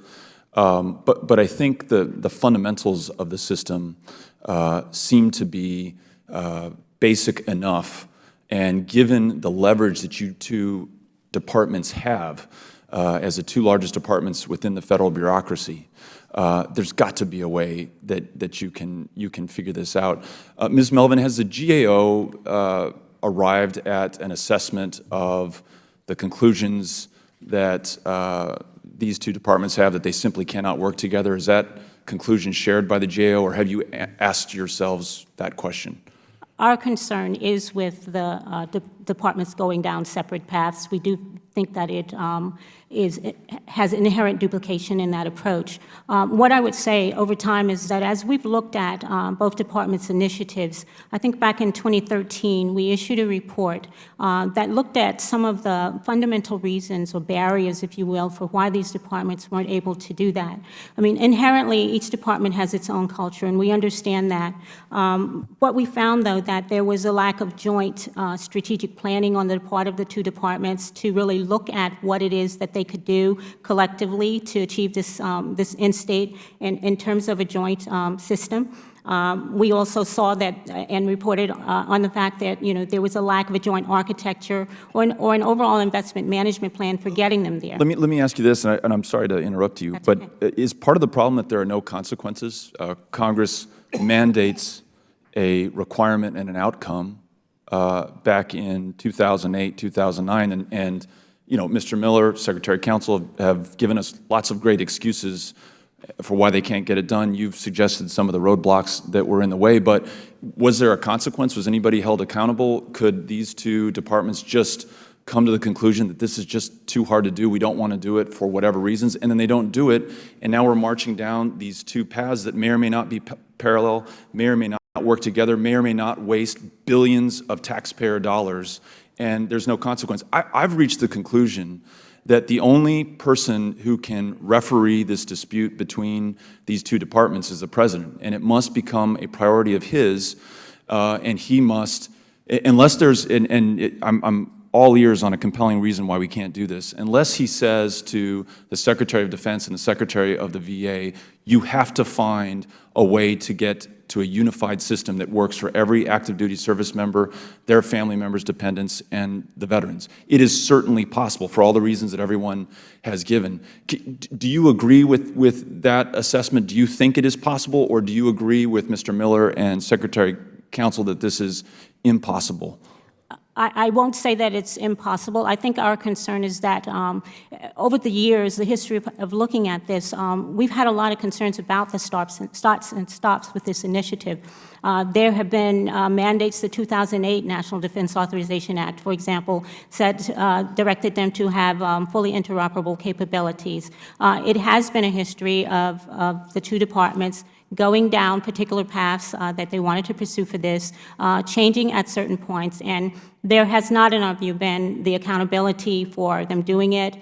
They have changed gears along the way, as the most clear being moving from two systems to a joint system, and that back to two systems again. So it is a matter of the leadership taking the stand and saying we're going to make this happen and working to do that. We have not seen the dedication on the part of the two departments to take a stand on that and actually make it stick. Yeah, I would just say to my colleagues that if we are satisfied by the excuses given today, then we share in the culpability for the consequences that I think we're going to be hearing about at a hearing in 2, 4, 6, 8, 10 years about why these systems can't work together, why we've spent billions of dollars, and why we haven't been able to get the job done. I think we have to insist on consequences and accountability and performance, and we have not done that effectively to date. And so I look forward to joining my colleagues in working on that and demanding that of the administration. With that, I yield back. Dr. Benishek of Michigan, you're now recognized for 5 minutes. Thank you, Mr. Chairman. Well, frankly, I agree strongly with Mr. O'Rourke and Mr. Lewin, and you know, some of the answers I heard today, like from you, Ms. Counsel, you talked about we can't work together with the DOD until we actually get a system that works with the private sector as well. Well, the private sector is not going to be interoperable at any time in the near future that I can ever see, and to just link that together, it gives you another, frankly, I agree that the President really needs to make this a priority to make this happen. I mean, I think I was at the hearing with the Secretary of Defense and the Secretary of the VA a while back, maybe this is 2011, where $1 billion has been spent and given up. And we just can't stand the fact that we're spending $1 billion on integrating healthcare, and then you tell us it can't be done. And I know that a lot of you are new, but you know, we get sick of this. And really, I want the President to be involved. But look, I want to go into something else here now that I heard about just today, and that is the Orlando Sentinel described a project of the VA as making a virtual hospital with 3D graphics in which veterans will create avatars and walk around examining their health care records, searching for medical information, and walking to a virtual medical advisor doing e-consult with physicians. Is anybody aware of this program? You, Ms. Counsel? I mean, to me, this is something, the DOD guys know anything about this? Apparently this is rejected by the DOD. No, sir. Well, it's just that it's kind of funny to see the VA doing some kind of a weird virtual hospital as a pilot program when we don't even have, we can't be working the real hospital. So you guys just aren't aware of that, and especially since the fact that most of the veterans have no idea what an avatar and all that stuff is. Do you know how much? Is anyone aware of how much money that the VA has spent in trying to integrate the system? Mrs. Melvin, do you know? Or Ms. Counsel, you're new, so I don't expect much from you. But Ms. Melvin, do you know the amount of money? They told me over $1 billion. We don't have a credible number. The most credible number we had was actually in the millions at $564 million for the couple of years of doing the integrated electronic health record. We have asked for figures to try to understand more specifically what that number is. I think I would say just over the history of the initiatives that we are looking at, to have it be above $1 billion would not be a surprise to me, but we don't have it. Let me ask another question. This is more like a philosophical question that I had a subcommittee hearing about in the VA this morning, and one of the things about IT in the public sector is that I see changes so fast that, there's a new iPhone every 6 months, so the IT stuff changes really fast, but it seems like the VA and the DOD, they take years and years and years to develop a change in their IT system, and they have to consider every possibility before they implement it, and that process takes 8 years, by which time the thing is obsolete. Does anybody, Ms. Counsel, you have some kind of a software background. Why can't we institute the kind of changes incrementally all the time, rather than have to build a system that takes 8 years to build, and then by the time it's implemented, it doesn't work? I totally concur with you. I think that since my arrival 3.5 months ago into government, it's been an eye-opener of how long it takes to move technology. There are a number of different governance processes in place that don't hinder in private industry because our focus is on productivity and moving things forward in a very different, aggressive manner. What I will tell you we've done with our new strategy is to put a framework forward to push us to much more of an execution focus by having a now, near, and future time frame. I think we need to time box our work and think about what's really going to give us the most bang for our effort and get those things done and done quickly. Well, that's what I I'm talking agree about. We with you on can't expect to technology. fix the comprehensive repair of the entire system. Let's just move along incrementally and do some changes, because it's Vista. I don't know if you've probably been on Vista. It's like a disaster. But it's like the best thing out there because nobody else has any interoperability at all. So I just encourage you, and I encourage the President to focus on making sure that you two guys get this all figured out. Thanks. Retired Sergeant Major Waltz of Minnesota, you're now recognized for 5 minutes. I thank the chairman and my colleagues. Thank each of you for being here. I just came from a roundtable with the 40 largest veteran service organizations. They understand how key this is. Any reform is going to hinge on this. I also say I understand your expertise that many of you have. I represent the Mayo Clinic, and so I have I would say at least a working knowledge now over the years of how electronic medical records are diagnostic tools and all the importance and the challenges you're up against.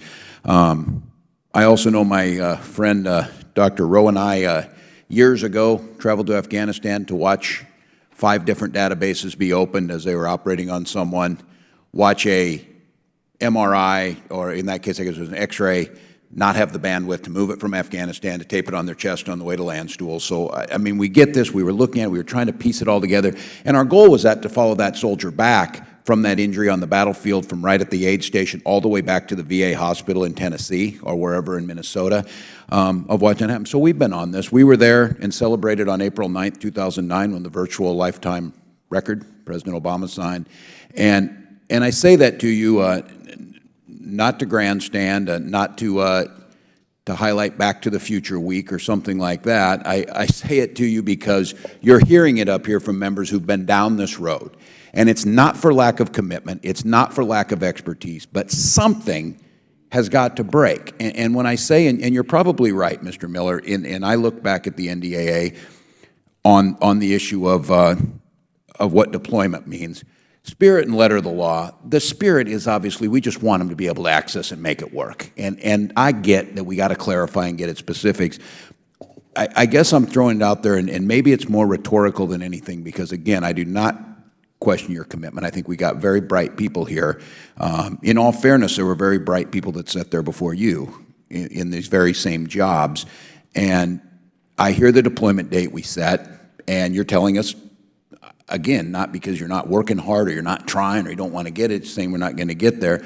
My question might be to all of you, is this, again, like my question you're asking, can we do this? I mean, I know it goes against the American spirit. I kind of feel like Churchill was right on this. You can always count on America to get it right after they try everything else first. Dang, we're trying a lot of stuff here. When do we get it right? So, sir, I guess let me make a couple comments. One is, I think we get it right when our users are happy. And I would offer, I really do think if you were to sit down and talk to our users and they see what we've done, we've delivered 4 releases in 22 months jointly between the DOD and VA, focused on improving interoperability, getting feedback back, incorporating in. So I could show you, just like Apple does, just like Microsoft does, 4 releases, 22 months. That's actually a little faster than Apple rolls out their iPhone every year. So we have demonstrated that we can make this move faster. I think the bigger thing is we've all got to remember it's bigger than the IT, right? The IT is actually the easy part of what we're talking about here today. What we don't seem to ever want to tackle are the people stuff, the process stuff, all the things that make business systems really hard. And so I hear what GAO says, and I would like to believe a single system between DOD and VA would be able to be there tomorrow, but the reality is we got a lot of hard things that make joint programs in DOD incredibly hard. Adding another level with the VA makes it even more hard. And so I would just offer to everybody, we have to view this as an incremental progression. And I personally believe that what DOD and the VA are doing right now are getting both houses in order to position us in the future where we're actually ready to have the discussion about moving to a single system if there's actually a business case. I think what we tried to do back in 2010 was way ahead of the technology. It was way ahead of where our processes were. It was way ahead of where we are in data, and we fundamentally set ourselves up to fail. It's not because we didn't have people that believed. It's not because I couldn't show you a pretty technology slide that shows you all these cool whiz-bang things that are going to happen. We failed for non-technical reasons, and those things are things that we have to understand and we have to deal with. That's why I think you've seen more progress the last 2 years between the two departments, because we learned from that. And now we're focused on getting our collective houses in order and really addressing the interoperability thing. And just let me say, a single system does not guarantee interoperability. You can go talk to any major national healthcare provider, and they will tell you that they struggle when you're talking about regions or they're talking about working across large geographic areas. And it's not, again, because of the technology, it's because at the local level, they generate different processes, they do business differently. And so for us to think that just adopting a single system is going to solve all that, I think is a little naive. I actually believe we need to have the discussion about how do we actually get ourselves to a level of maturity and readiness so that when we want to make the smart business decision, because at the end of the day, this is all about the taxpayer and it's all about a beneficiary. And I think I can show you very clearly where using the power of competition and using technology the right way, at least in the DOD, we've been able to drive this cost down and really save on the Department of Defense and make sure our users are getting what they need without, in any way, shape, or form, jeopardizing interoperability. I appreciate that. My time is up. I appreciate your candidness. I think that is a question we're going to have to do. We're going to have to dig deep on this. And again, the taxpayers are going to ask for results. And I think you're on the right place there. I yield back. Thank you, Chairman. Thank you, Mr. Waltz. Mr. Hulskamp of Kansas, you're now recognized for 5 minutes. Thank you, Mr. Chairman. Some excellent questions. I appreciate the joint hearing on this. I want to follow up with Mr. Miller, if I might. You've indicated you thought there was no way possible to deploy and meet the interoperability requirements of NDA. Is that the case? Sir, what I've said is we will have an initial capability that's in line with the NDAA. What I've said is not possible, based on industry experience, based on all feedback from everybody we've engaged with, is to think that I can deploy to more than 1,200 locations within that short of I follow that. But you've been in this position for 2 years. Is that what you Yes, sir. told us Yes, 2 sir. years ago? Yes, sir. Okay. Is that what you told the VA 2 years ago? This was not possible? The deployment date for 2016, sir? Now, you've been in this position for 2 years. Now you're telling us that this was never, ever possible, if I understood correctly. And $564 million later, and we're now saying, well, this is really not possible. The $564 million dealt with IEHR, which is a prior strategy. The 2014 NDA directed us to deploy a modernized electronic healthcare software supporting clinicians and departments no later than 31 December 2016. What I have routinely said in my engagements on the Hill has been we will provide that software capability at our IOC sites in the Pacific Northwest, but it is not physically possible to touch over 1,200 locations around the globe to deploy that software and have a remote chance of being successful. So do you have interoperability within DOD currently? Yes, sir. So we're, as I mentioned earlier, the other According part, to the NDA definition. Yes, sir, I do. Yes, sir. Okay, I'll ask the VA. Do you have interoperability currently within the VA? As I said earlier, we have at the fundamental level, we have the capability of sharing the data and with data standards. We are doing the use case analysis to look at more the semantic level at this point. So we have pieces of it at this point. To get full data. I'm confused. Yes or no? I mean, do you have interoperability within the VA? We have interoperability within the VA in terms of the data that we have. I don't want to get too technical on this. Well, I'm just asking for yes or no. I mean, as defined within the NDA. Within VA, we were able to bring the data together to share it across the areas. So it's yes or no? We have interoperability today in the VA. I thought earlier you said we did not. What I was saying was the interoperability, we were talking about DOD and VA. So within VA, yes. There's 1,700 locations in the VA, and we got thousands of non-VA care locations. VA. I definitely know there's not interoperability between the VA and the non-VA care. Is that correct? My question is within the VA. Within the VA, we have interoperability to share the data, yes.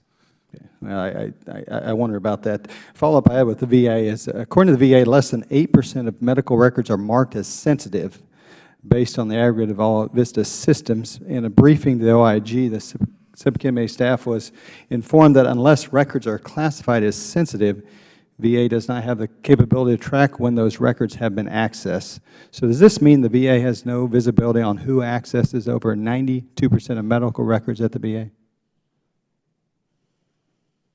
I think if your question is related to who actually, that's called segmentation, who actually looks and logs, there is audit and logging into those systems. You know who goes into the system and who's looking at which records.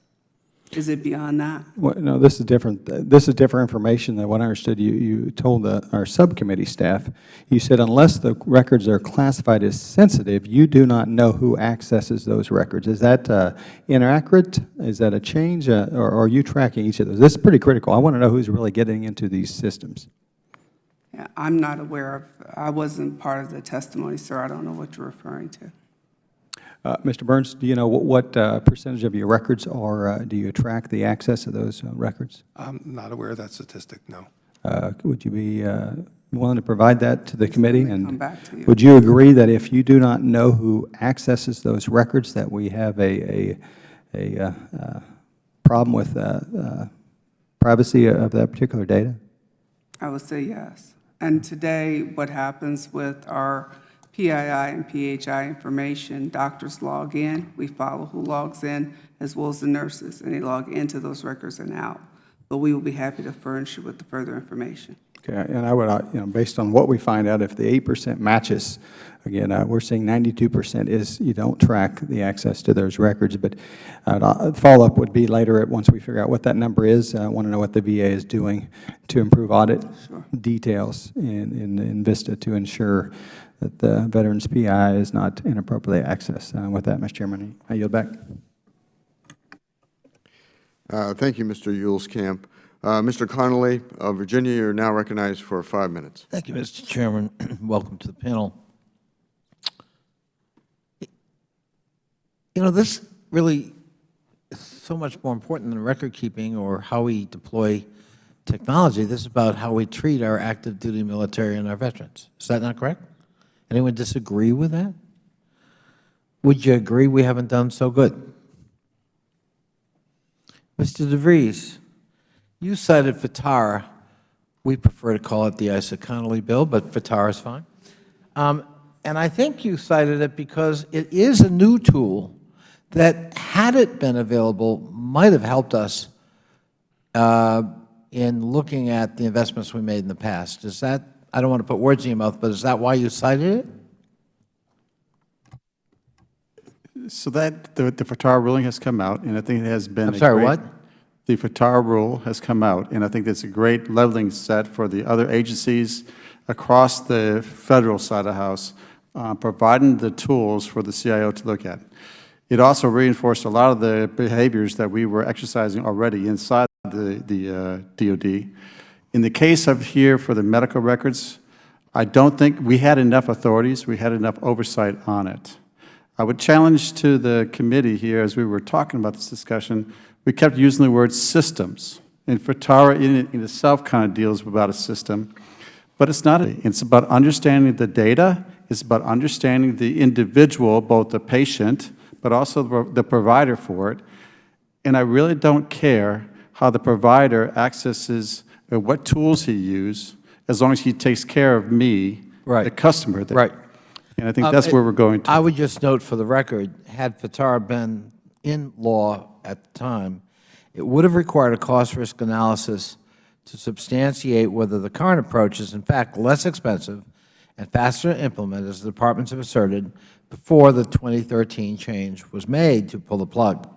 And GAO, of course, has repeatedly asked for data to substantiate that decision. So it would have been an analytic tool to help us through. Ms. Counsel, you're familiar with FTAR? Yes, sir. And you're moving to implement it in the VA? We're fully implemented within the VA. Good. Do you think it could have been a useful tool?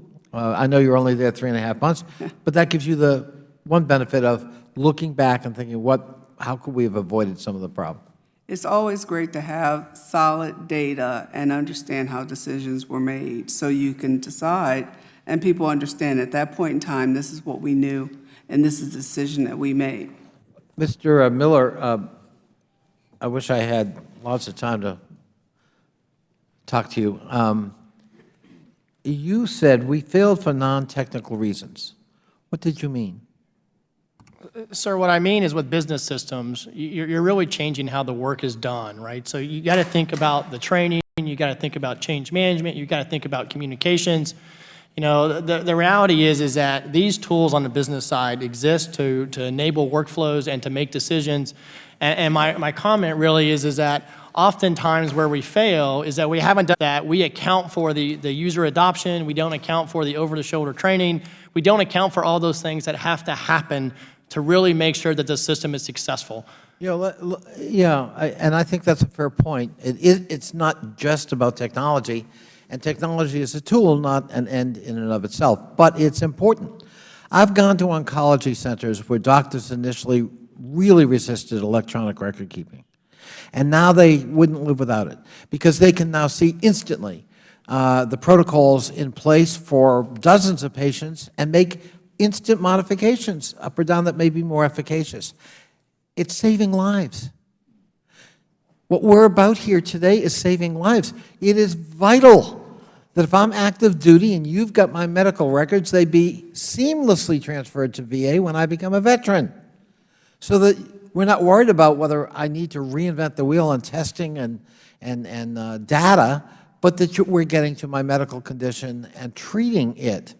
And that is what concerns me, that by pulling the plug on an integrated system in 2013 and deciding to reinvest in our two parallel systems that are not interoperable, how do we get to the point where it's interoperable? Maybe you perfect the two parallel systems, but when I cease being active duty, I have to go into a brand new system and start all over again. Sir, it's important to remember that requirement is not unique to DOD and VA. I'm a Marine. I took my medical record home, but just as importantly, I'm a cancer survivor. I had cancer as a civilian. When I moved from San Diego to Charleston, my provider in Charleston told me to call back to Kaiser Permanente, who had an electronic system, and have them fax it to me. I understand the importance of taking care of our veterans. And did that work? No, sir, it did not. So I think it's important we recognize this is a national issue. How we take care of people, how we provide health care, how people move around between our systems is something that the national community has to figure out, and they are attacking this issue. It has been very clear, if you watched during the procurement that we went through this past year, how much the debate ensued on interoperability and how much progress you got out of some of our national Mr. Miller, it is a national issue.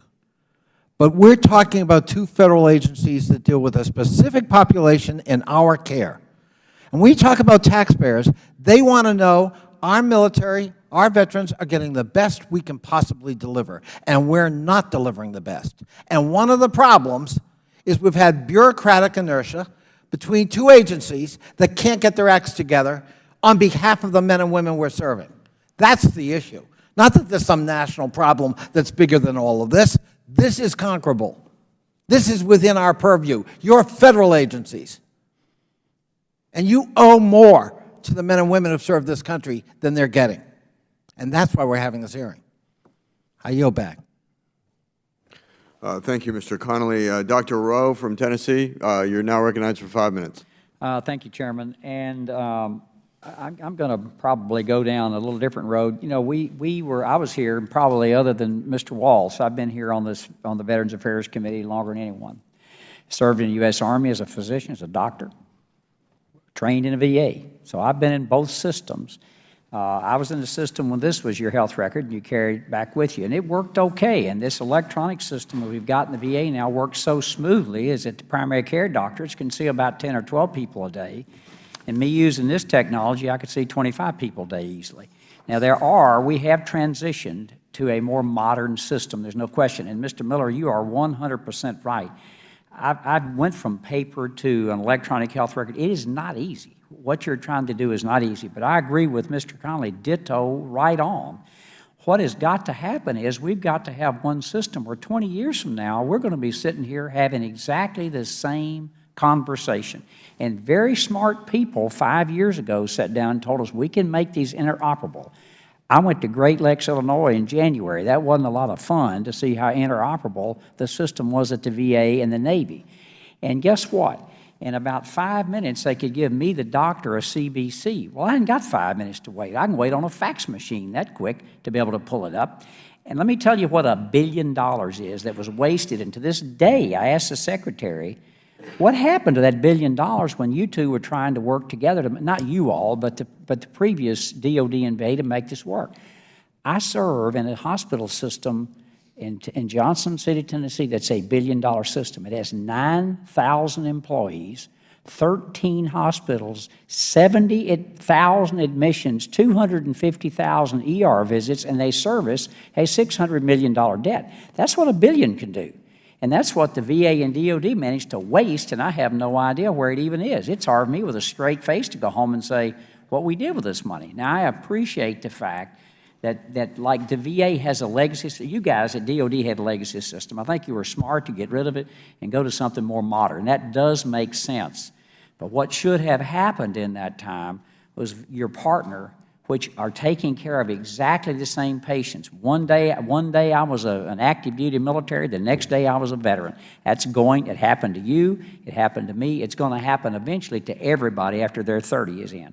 So I think that the President should step up and say, we're going to put these two department heads together, and they're going to work on one system. It may take 5 or 6 years to implement this system.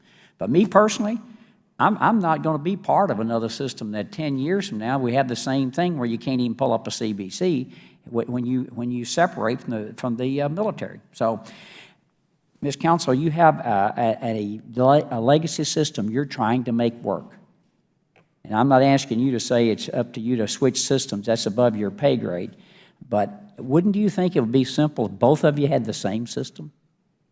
Life is always easier when we're looking at the same map. Yes. That's what I thought. And the data, and I understand being able to format data where you can see it. I've got that. I know how that works. In our own ACO at home, we have 40 different electronic health systems. I got it. I understand that. That's why if you can get to one, everybody benefits.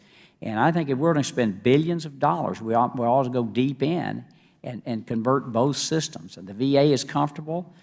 The DOD was comfortable with what they had, but they couldn't work together. And look, smart people tried. I don't think there was any fraud or anything. I think a lot of smart people tried to make this thing work and just couldn't. And Ms. Melvin, you said that. No single system, no identifiable goals, and I think that pretty much spelled it out.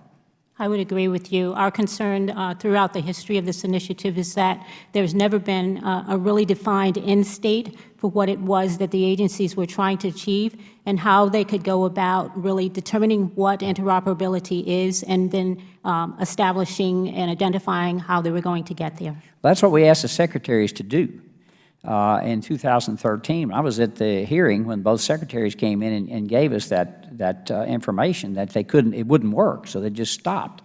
And then that's when the DOD went a separate route. And again, I have no problem with that, and I think it's probably a good idea. And Mr. Miller, you said that that this was hard. Well, you know, hard isn't an excuse not to do this, and it's something that I think we have to do going forward for our veterans and for our active duty people. And the fact that a private system will work. I mean, you sort of made the system that it wouldn't work at the VA. Well, if it works in a submarine, it works in the private sector. And as Mr. Wald said, we've been to Afghanistan and looked at that wounded warrior there. It will work at a VA, I would think, with perhaps some modifications. Sir, I'm not going to disagree with you. Sir, I'm not going to disagree with you. I think what we also have to recognize is the two departments have a culture of how they go about doing acquisition. In the case of the Department of Defense, I think what we've recognized over the past 5 years has really been we're not in the health IT development business, really. We want to be somebody that leverages the commercial market. We want to be somebody that's kind of rides that. I mean, when I was a Marine, we had Banyan Vines. It no longer exists. We now use Microsoft products. I think what has to happen here is I think we have to attack the problem the same way. And the reason why I say it's about bigger than the technology is when the two organizations budget differently, they do acquisition differently, they view their role in health IT differently, it sounds really... But to interrupt you, though, the whole purpose has been stated 1,000 times up here. The mission is to take care of both the wounded warrior when they're on active duty and then the veteran. Nobody cares about all this stuff. What they care about is, do I get the care for me and my family? That's what they care about. Yes, sir, I completely agree. I just think as an acquisition person, I can solve that problem more cost-effectively for the American taxpayer by solving interoperability while letting the two departments go through the necessary modernization that needs to happen. The reality, sir, like you recognize, DOD stopped their last deployment of a system in 2006.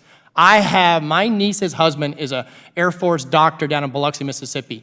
He calls me routinely to talk about how bad his system is because he went through residency using commercial systems.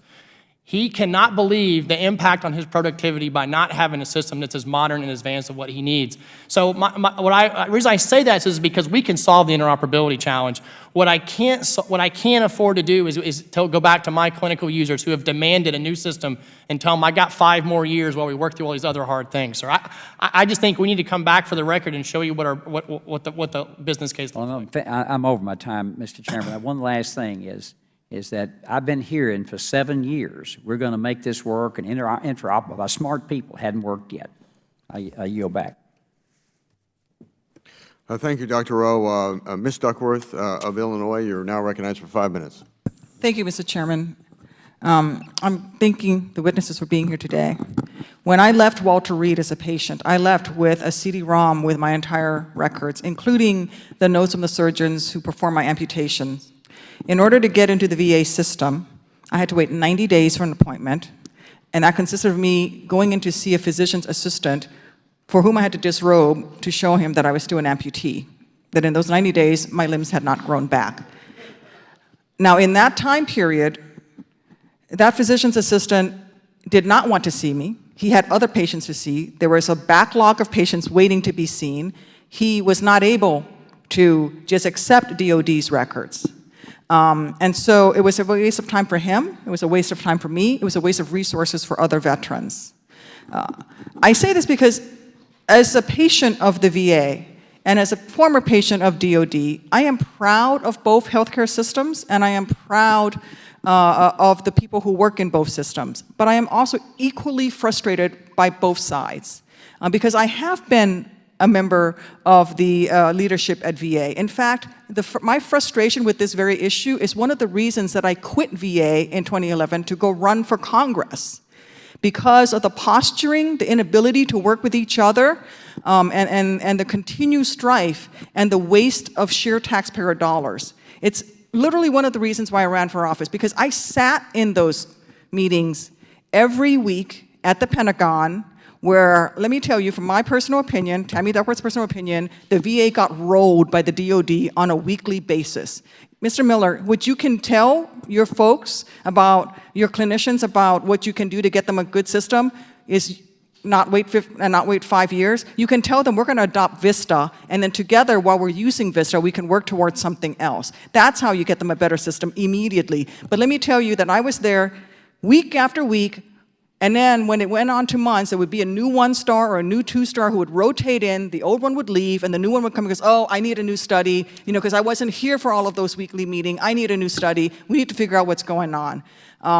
Ms. Counsel, I know that you testified earlier, I was watching from my office, that you have to actually send the data from one VA hospital to another in order to be able to see that. I have to tell you that you've undersold VA a little bit, because I've gone to different VA facilities and actually have had my doctors know how to log out of the system for that hospital and then log into the correct system and been able to see my records, which has been very helpful. And following Hurricane Katrina, veterans who were affected by Hurricane Katrina could actually go to other VA facilities and get the prescriptions they needed wherever they were, whether that was in Texas or Missouri or Mississippi, wherever they ended up, they were able to get. So there's a way for that to happen.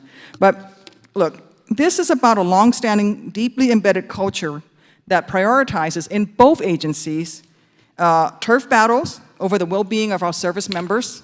It's about a VA system that struggles with the growing demand for the department's medical services, that is burdened by policies and written rules that says you have to go in to see a physician's assistant before he can confirm that your legs didn't grow back. I'm not a gecko, but they don't grow back on their own. It's also about the fact that we're wasting hours and resources to conduct medical examinations. We should be treating veterans. It's really been disheartening for me personally to watch the massive DOD bureaucracy repeatedly, and I say this again, repeatedly roll VA over and over and over again, which despite its serious problems with VA has real problems. It was actually one of the earliest organizations to implement EMRs. I just finished my PhD in October, and the topic of my PhD was actually electronic health records. And it was partially inspired because of my work on this issue. It was even more shocking to watch DOD not only roll VA, but roll the Office of Management and Budget, which pushed in vain early in the administration to convince DOD that it needed to work with VA to develop a single integrated electronic health record system. And to this day, I harbor serious concerns about the decision to abandon a goal of a unified, single integrated system for DOD and VA. If we're going to spend $11 billion of taxpayer money, I don't understand why we wouldn't have invested this astronomical amount of money in a fully functional, interoperable system. Now, having served on this committee and the Armed Services Committee, I have my suspicions about the motivations and incentives that explain DOD's long-standing unwillingness to work with VA to modernize and enhance VISTA to meet 21st century healthcare needs. And I'm not going to get into an argument with you. My personal opinion is everybody's got bureaucratic turf battles. Everybody's got a budget that you would like to hang on to and to supervise. That stuff has got to end because veterans are suffering. So my question is actually to Ms. Melvin.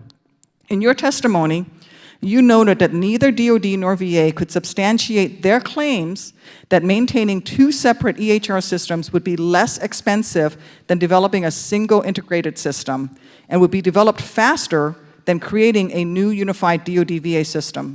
So they're not able to substantiate it. They were not able to provide us the information. We asked that they provide or develop cost analyses for, cost estimates for the alternatives, the alternative to develop a single system as well as the new two separate systems, and to compare them and to provide information to us relative to which was the more viable solution. We'd like to see the justification for why going back to two systems is better than one system. That's very important to really the bottom line of whether this is a more reliable approach that they're taking over what they had been going with before. Are you expecting that information anytime soon? I don't believe we are. I don't think that we have any date yet to get that information. We are still working with them. We do still have our recommendations on record related to that, so we are still coordinating with the agencies about that. Mr. Chairman, I'm well over time. I apologize, but may I request that the two agencies provide that information to this committee? We have provided that information. If there are no objections, with unanimous consent, please submit the information that Ms. Duckworth has requested for the record. Thank you, Mr. Chairman. I yield back. Mr. Hurd of Texas. Dr. Duckworth, I like that. I like the sound of that. We may have to have you as a witness on the follow-up hearing. I like going at the end of the first round of questioning because you get to hear all the conversations, and this is an interesting topic to me. My dear old father is still upset with me for not taking a job with IBM to help them build databases. So this is something, it's a topic that's near and dear to my heart. And I talked about my opening frustration, and that frustration is still here despite all the testimony. And my first question, Ms. Melvin, you've alluded to this and you've answered it, but I'm going to ask this question again.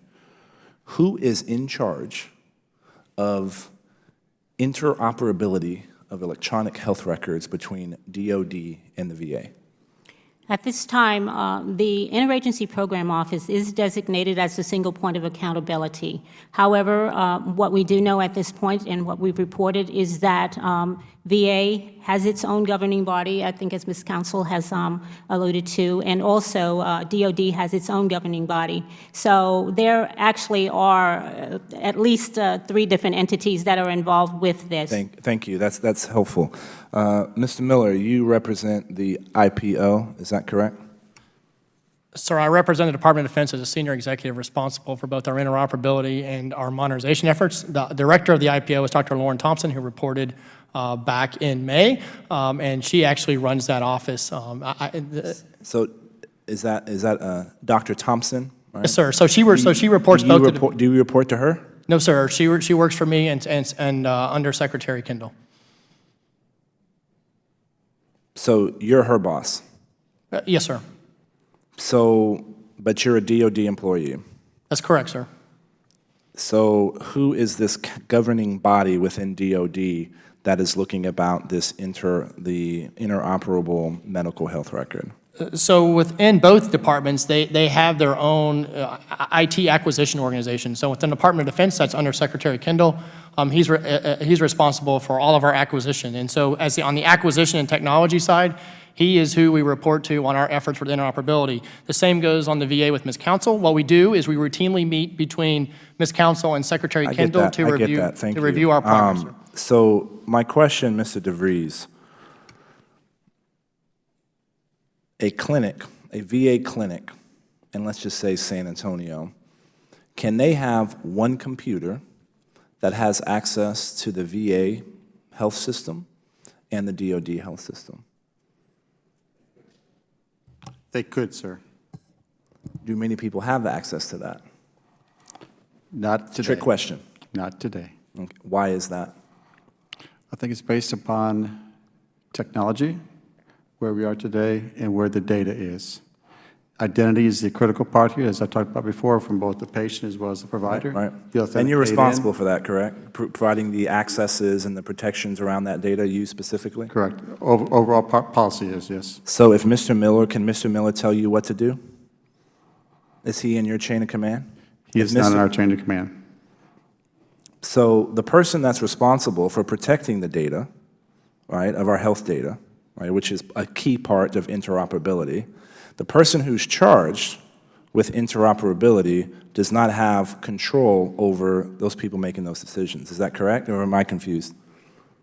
Sir, I would offer there's checks and balances. So my job within the Department of Defense is to lead the acquisition, the testing, and deployment, but I have to get approval from our CIO organization to make sure it meets security requirement. We're protecting data. So it's a partnership. There's no single, if you will, to get up to the very senior level, but day to day, I can't do anything without him, and obviously they have to have something that we provide in order to assess our security and how we're doing at protecting people's information, sir.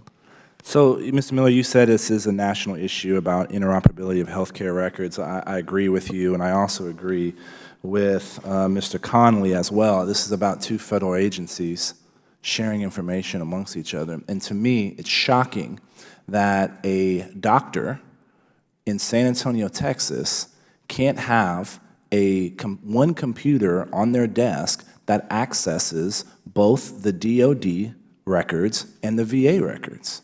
Sir, he can, and I would love to take. But they're not. Look, so how many doctors, how many DOD doctors, and how many VA doctors have y'all talked to on the implementation of this system and what they need in a interoperable electronic health record? So let me talk about the requirements when we do interoperability. It is jointly led by easily, 20 or more clinical leaders from both departments. And so today in San Antonio on the DOD side, we provide access through what we call JLV, but it's actually integrated into EHR. And let's get to JLV. So, sir, sir, let me just explain. It's in our EHR. It's inside of Alta. There is access to be able to see the VA data and the data from the private sector. That is available to any DOD physician, PA, nurse. How do they gain access to it? All they Who do they ask? If I'm a doctor, How do I gain access to be able to see those both records? So to be able to see both records, all they have to do is go, just like any other IT system, they go to the local administrator, they grant them the keys to access the system.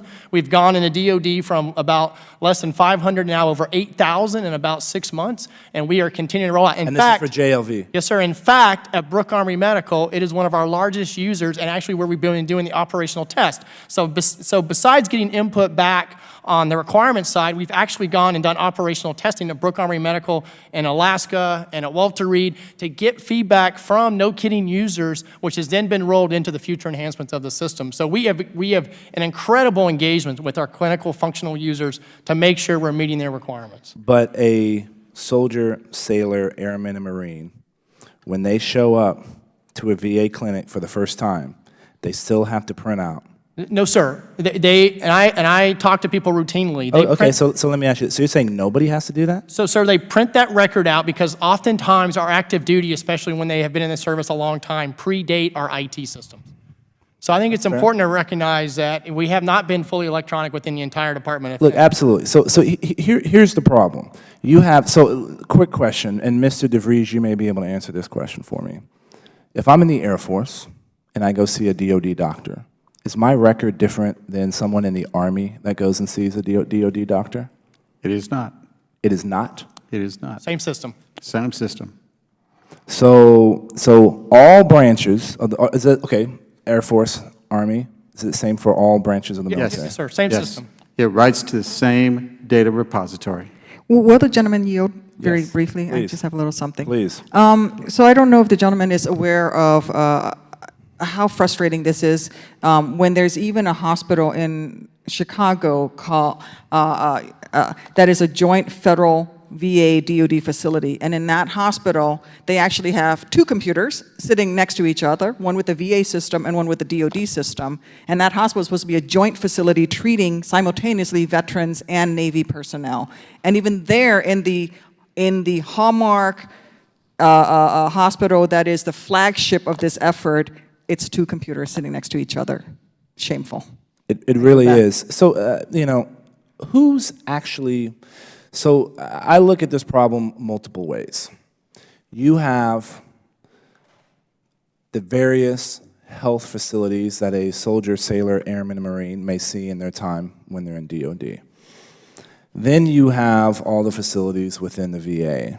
Then you have if a veteran has to go to a private a private healthcare provider. It's a whole nother set of issues with interoperability, which I recognize the complication of that. Then you have people that starting today, brand new, starting basic training in these new systems and their lifetime. Then you have the people that have already been serving, that have served for 30, 40 years, and they have a number of old records and are in legacy systems that are super old and outdated. I get that. But what we haven't heard from any of this is what is the plan to solve those different problems sets? Right? And we talk about mapping data. Do we not know what the format the various pieces of data are in? Do we not know? They're all basically databases, and we know how many fields they are. There may be thousands of different fields, and each field may hold it could hold text, it could hold imagery. I get the difficulty of that, but we should already know what that mapping scheme is. And in order to do the map from DOD to the map to the VA system, why has it taken 4 years and $536 million to do that? And then everybody throws up their hands and says, "Our bad.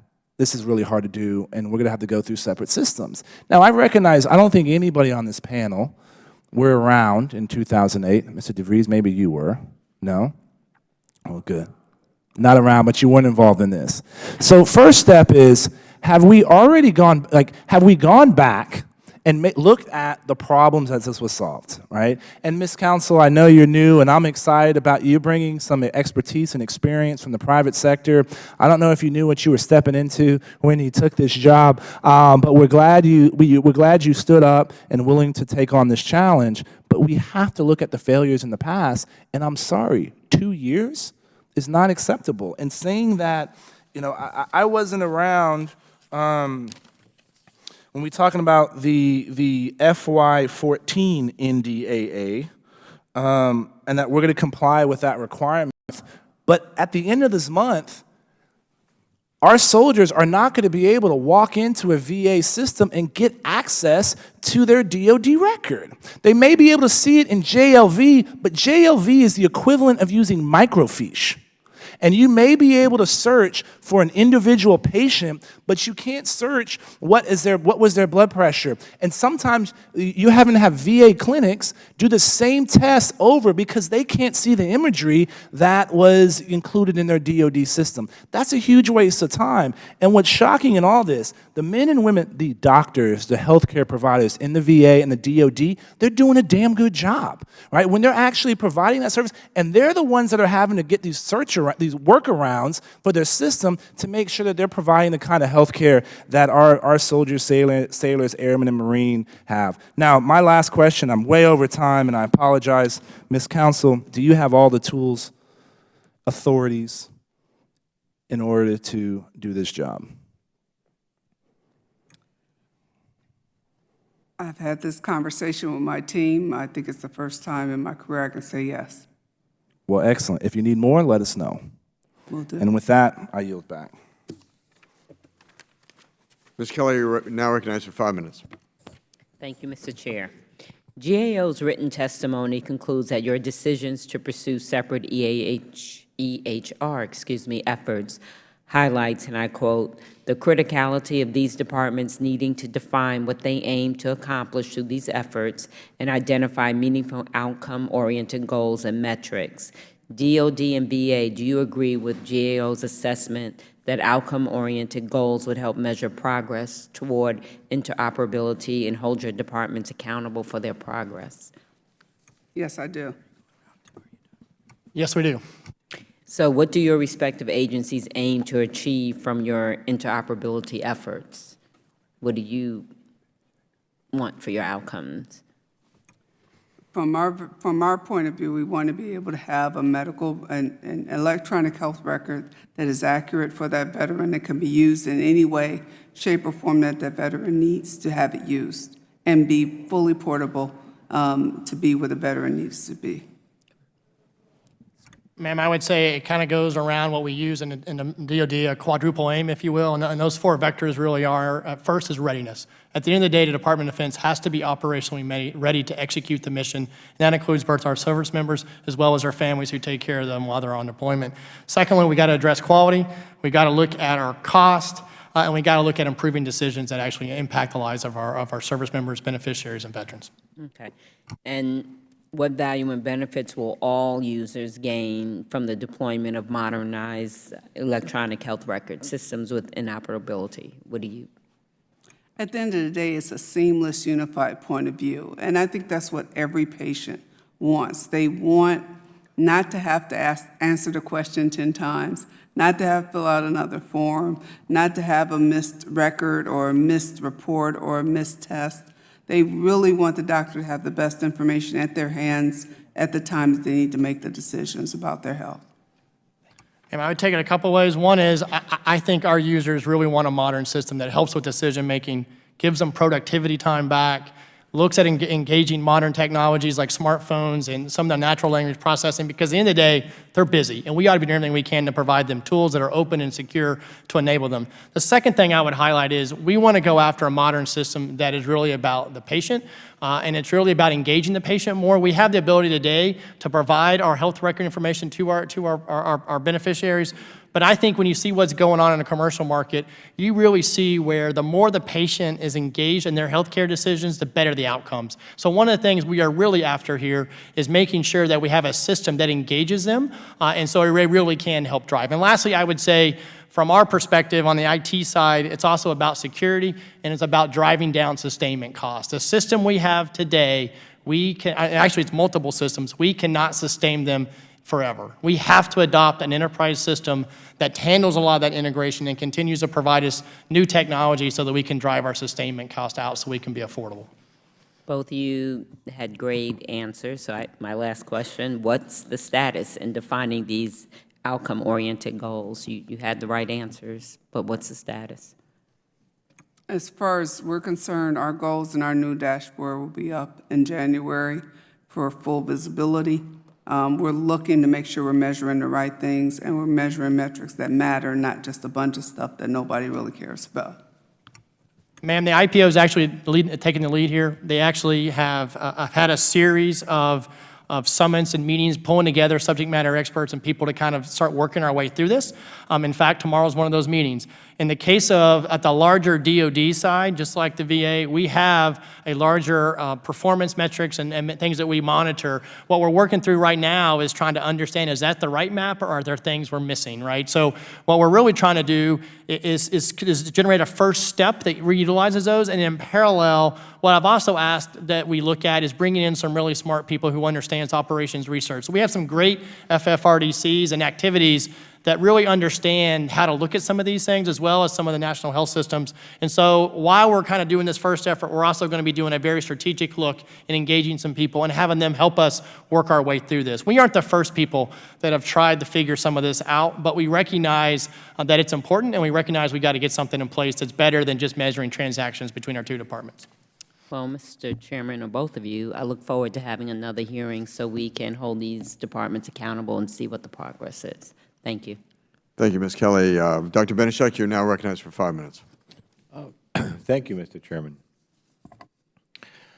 Ms. Counsel, I know that you're new there, and I have a couple of specific questions. Has anyone reported to you that the Choice Card program participants, the database that's maintained in the Health Eligibility Center, is running out of space, and at some point this issue will cause it to crash? Have you heard anything about that? I have not. Has anyone revealed to you that the Choice Card database apparently didn't go through the normal security review process? I'm not aware of that. This Health Eligibility Center is in Atlanta. Do you think you could kind of look into these issues that have come up to the committee, and if you could go there and see if is this a reality or what? As far as the HEC is concerned, related to the other issues, but I'm not as sure of the choice issues that you mentioned, but we certainly will. Yeah, well, I'm just bringing this up because it's on, the committee has had these issues, and as long as you're before me here, it sort of relates to the security question because, I'm on this O&I subcommittee at VA, and, we've been reported to that the VA health system has been, hacked completely. I'd like to be sure that this does not continue to be the case. I mean, and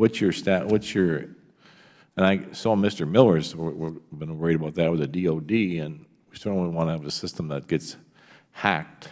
No one wants to get a system and get hacked. I'm not aware of our systems being hacked, sir. Well, I don't know. I would love to look at that I've information had, and certainly understand it better, and we move with fast diligence and quickly on this issue.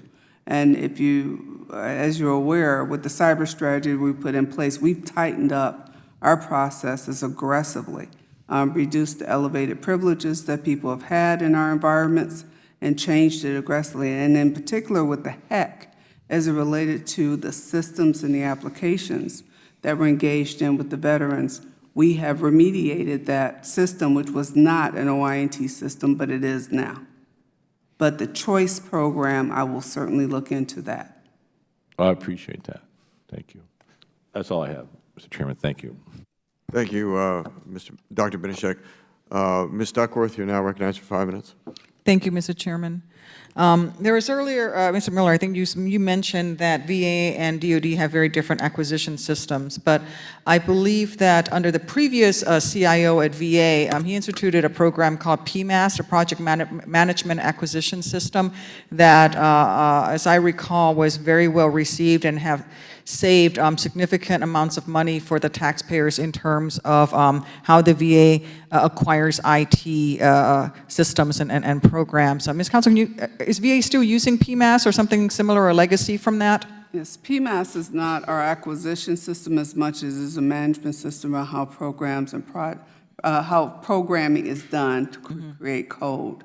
We are in the process of relooking and reestablishing PMAS to reduce the overhead that it started to create in order to make sure that we can get code done faster with higher quality and the security and different techniques we need built in. So it will be a more holistic look at everything we do from end to end. It's a solid process, but just like every other process, you need to look at it and constantly keep it up to date. Right. So is it something that would be used if you were to, as you're working towards improving the electronic medical record system, something that would be used with perhaps work towards interoperability? Our PMS system is primarily used to develop software and to follow the gates and process to ensure that we have all the process in place to develop software or to purchase software and to deploy it. So it is our management process for how we get things done. Thank you. Ms. Melvin, can you explain to me in more detail the GAO's concerns with the decision by DOD and VA to keep operating two separate EHR systems rather than establish a single integrated system? Our concern is just the inherent duplication that comes with having two paths to developing systems that are serving a large body of a population that's very similar.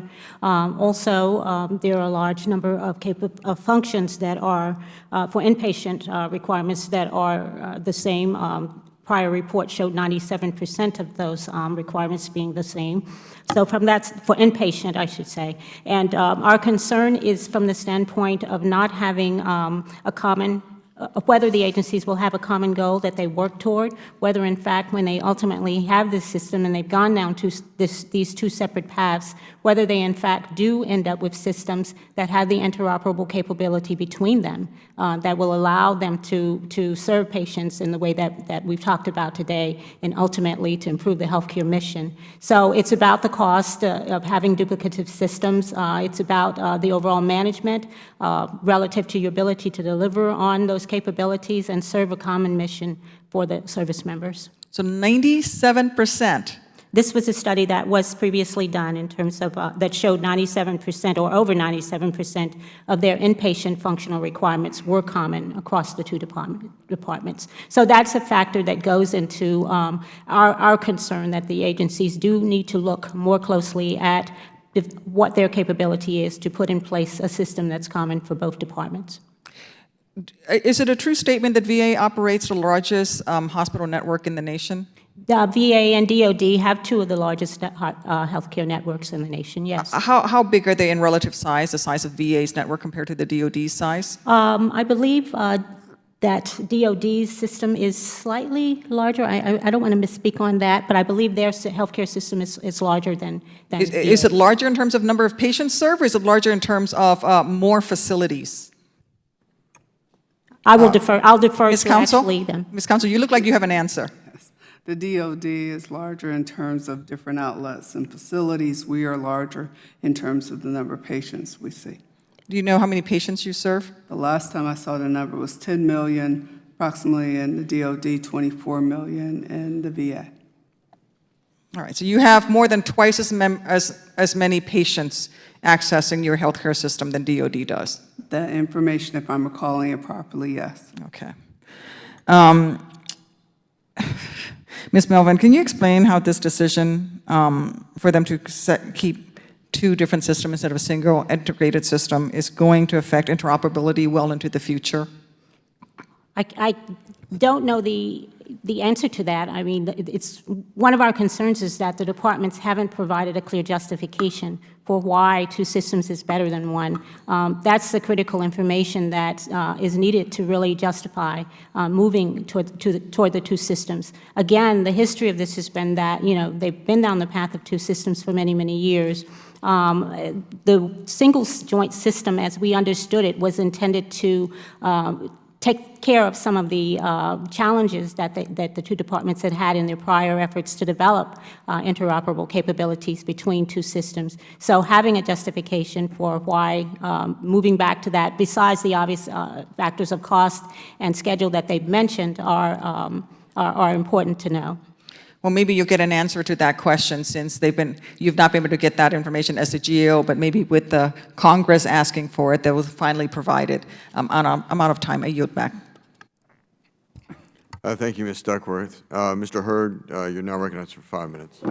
Ms. Melvin, would you be able to get us a list of the individuals by name in DOD and VA, including subcontractors, contractors that worked on the interoperability project between 2008 and 2013? We will look into the information that we have and provide you with. And I'm curious as the number of people that worked on that project, on the interoperability project, from 2008 to 2013 that are still employed at both organizations, and which contractors we're still using from that period when we spent over $500 million and decided that instead of joining everything, we're going to split it up. Chairman Hurd, that is not information that I know that we have in our records specifically at this point, but we'd be glad to work with your staff to Great. to get that information. Thank you very much. Okay. Mr. Miller, what are your next 2 milestones for achieving interoperability? Sir, on the interoperability front, actually just last night we provided an update on our data maps, and so our next milestones are basically to continue to evolve those. Our next delivery on the maps, because we're now entering a maintenance phase and getting feedback, will be in the December timeframe, and then we're also in the process of doing our next software delivery, which will be early next calendar year, and that software delivery is basically, again, taking feedback. There's areas that our functional users have requested, and we're going to be working that software release in the January timeframe. Great, thank you. Ms. Counsel? Or Mr. Burns? Excuse me, yes, a couple of different fronts. One is on the data mapping, we have a quarterly update that we do. So the next one is coming up in November to give us the next set of the, as I mentioned earlier, the 25 domains. And then we update each one of the respective domains going forward. That's just on data mapping, and that's part of interoperability. In addition to it, we are testing and rolling out EHMP, otherwise known as the Electronic Health Management Platform. That is, in its current form, is we call version 1.2, and that is a read-only version right now. It's been it's in delivery at 2 sites, and we're going to continue to roll that out. It's in delivery, so they're the beta testers? Yeah, we were testing it. What are those sites? Hampton, and the other one, off the top of my head, I don't recall, but I'll get you the name of the other one. And then we are then going to the next phase, which is EHMP 1.3 in the January time frame to start the what we call IOC, initial operation testing of that. That will give us the first capability of doing order and report write capability beyond the read capability we have today. And by the way, that also has a very good search capability to look up information, contextual and content capabilities. So those are 2 key things to moving us in the interoperability direction to move out. And our goal is to have 1.3 out by the end of the year so that we can meet the December 31st, 2016. Thank you, Mr. Burns and Ms. Counsel and Mr. DeVries. I'm looking forward to having further conversations with y'all about the implementation of FITARA and ensuring that y'all have all the tools you need in order to bring our IT infrastructure into the 21st century. Thank y'all for being here. I yield back, Chairman. All right, thanks to the panel. You are now excused. Today we have had a chance to hear about problems that exist with multiple efforts between affairs to make their health records either integrated or interoperable. This hearing was necessary to identify the continued failures that have allowed these efforts to remain ongoing after decades of attempts to join these two health records that cover patients of the largest healthcare systems in this nation. As I mentioned in my opening statement, VA has expended billions of dollars in an attempt to improve its electronic health record system and make it interoperable with that of the DOD. Yet GAO has found that these agencies' health records would not be fully interoperable until at least 2018. Unfortunately, based on VA's track record regarding its information security failures and the numerous attempts made to join these 2 agencies' records, I am not even convinced that it is a feasible completion date. I am encouraged, however, by the recent personnel changes that have occurred within VA's Office of Information and Technology, but there is still much work to be done. I believe Laverne Council has a sound plan and strives to fix VA's OIT, but the question is, How long will it take? I am angered by the fact that VA and DOD poorly structured and continue to misuse the IPO.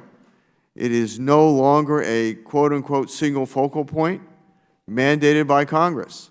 It has become as divergent as the VA and DOD, and through it, both departments have grossly misused money appropriated by Congress.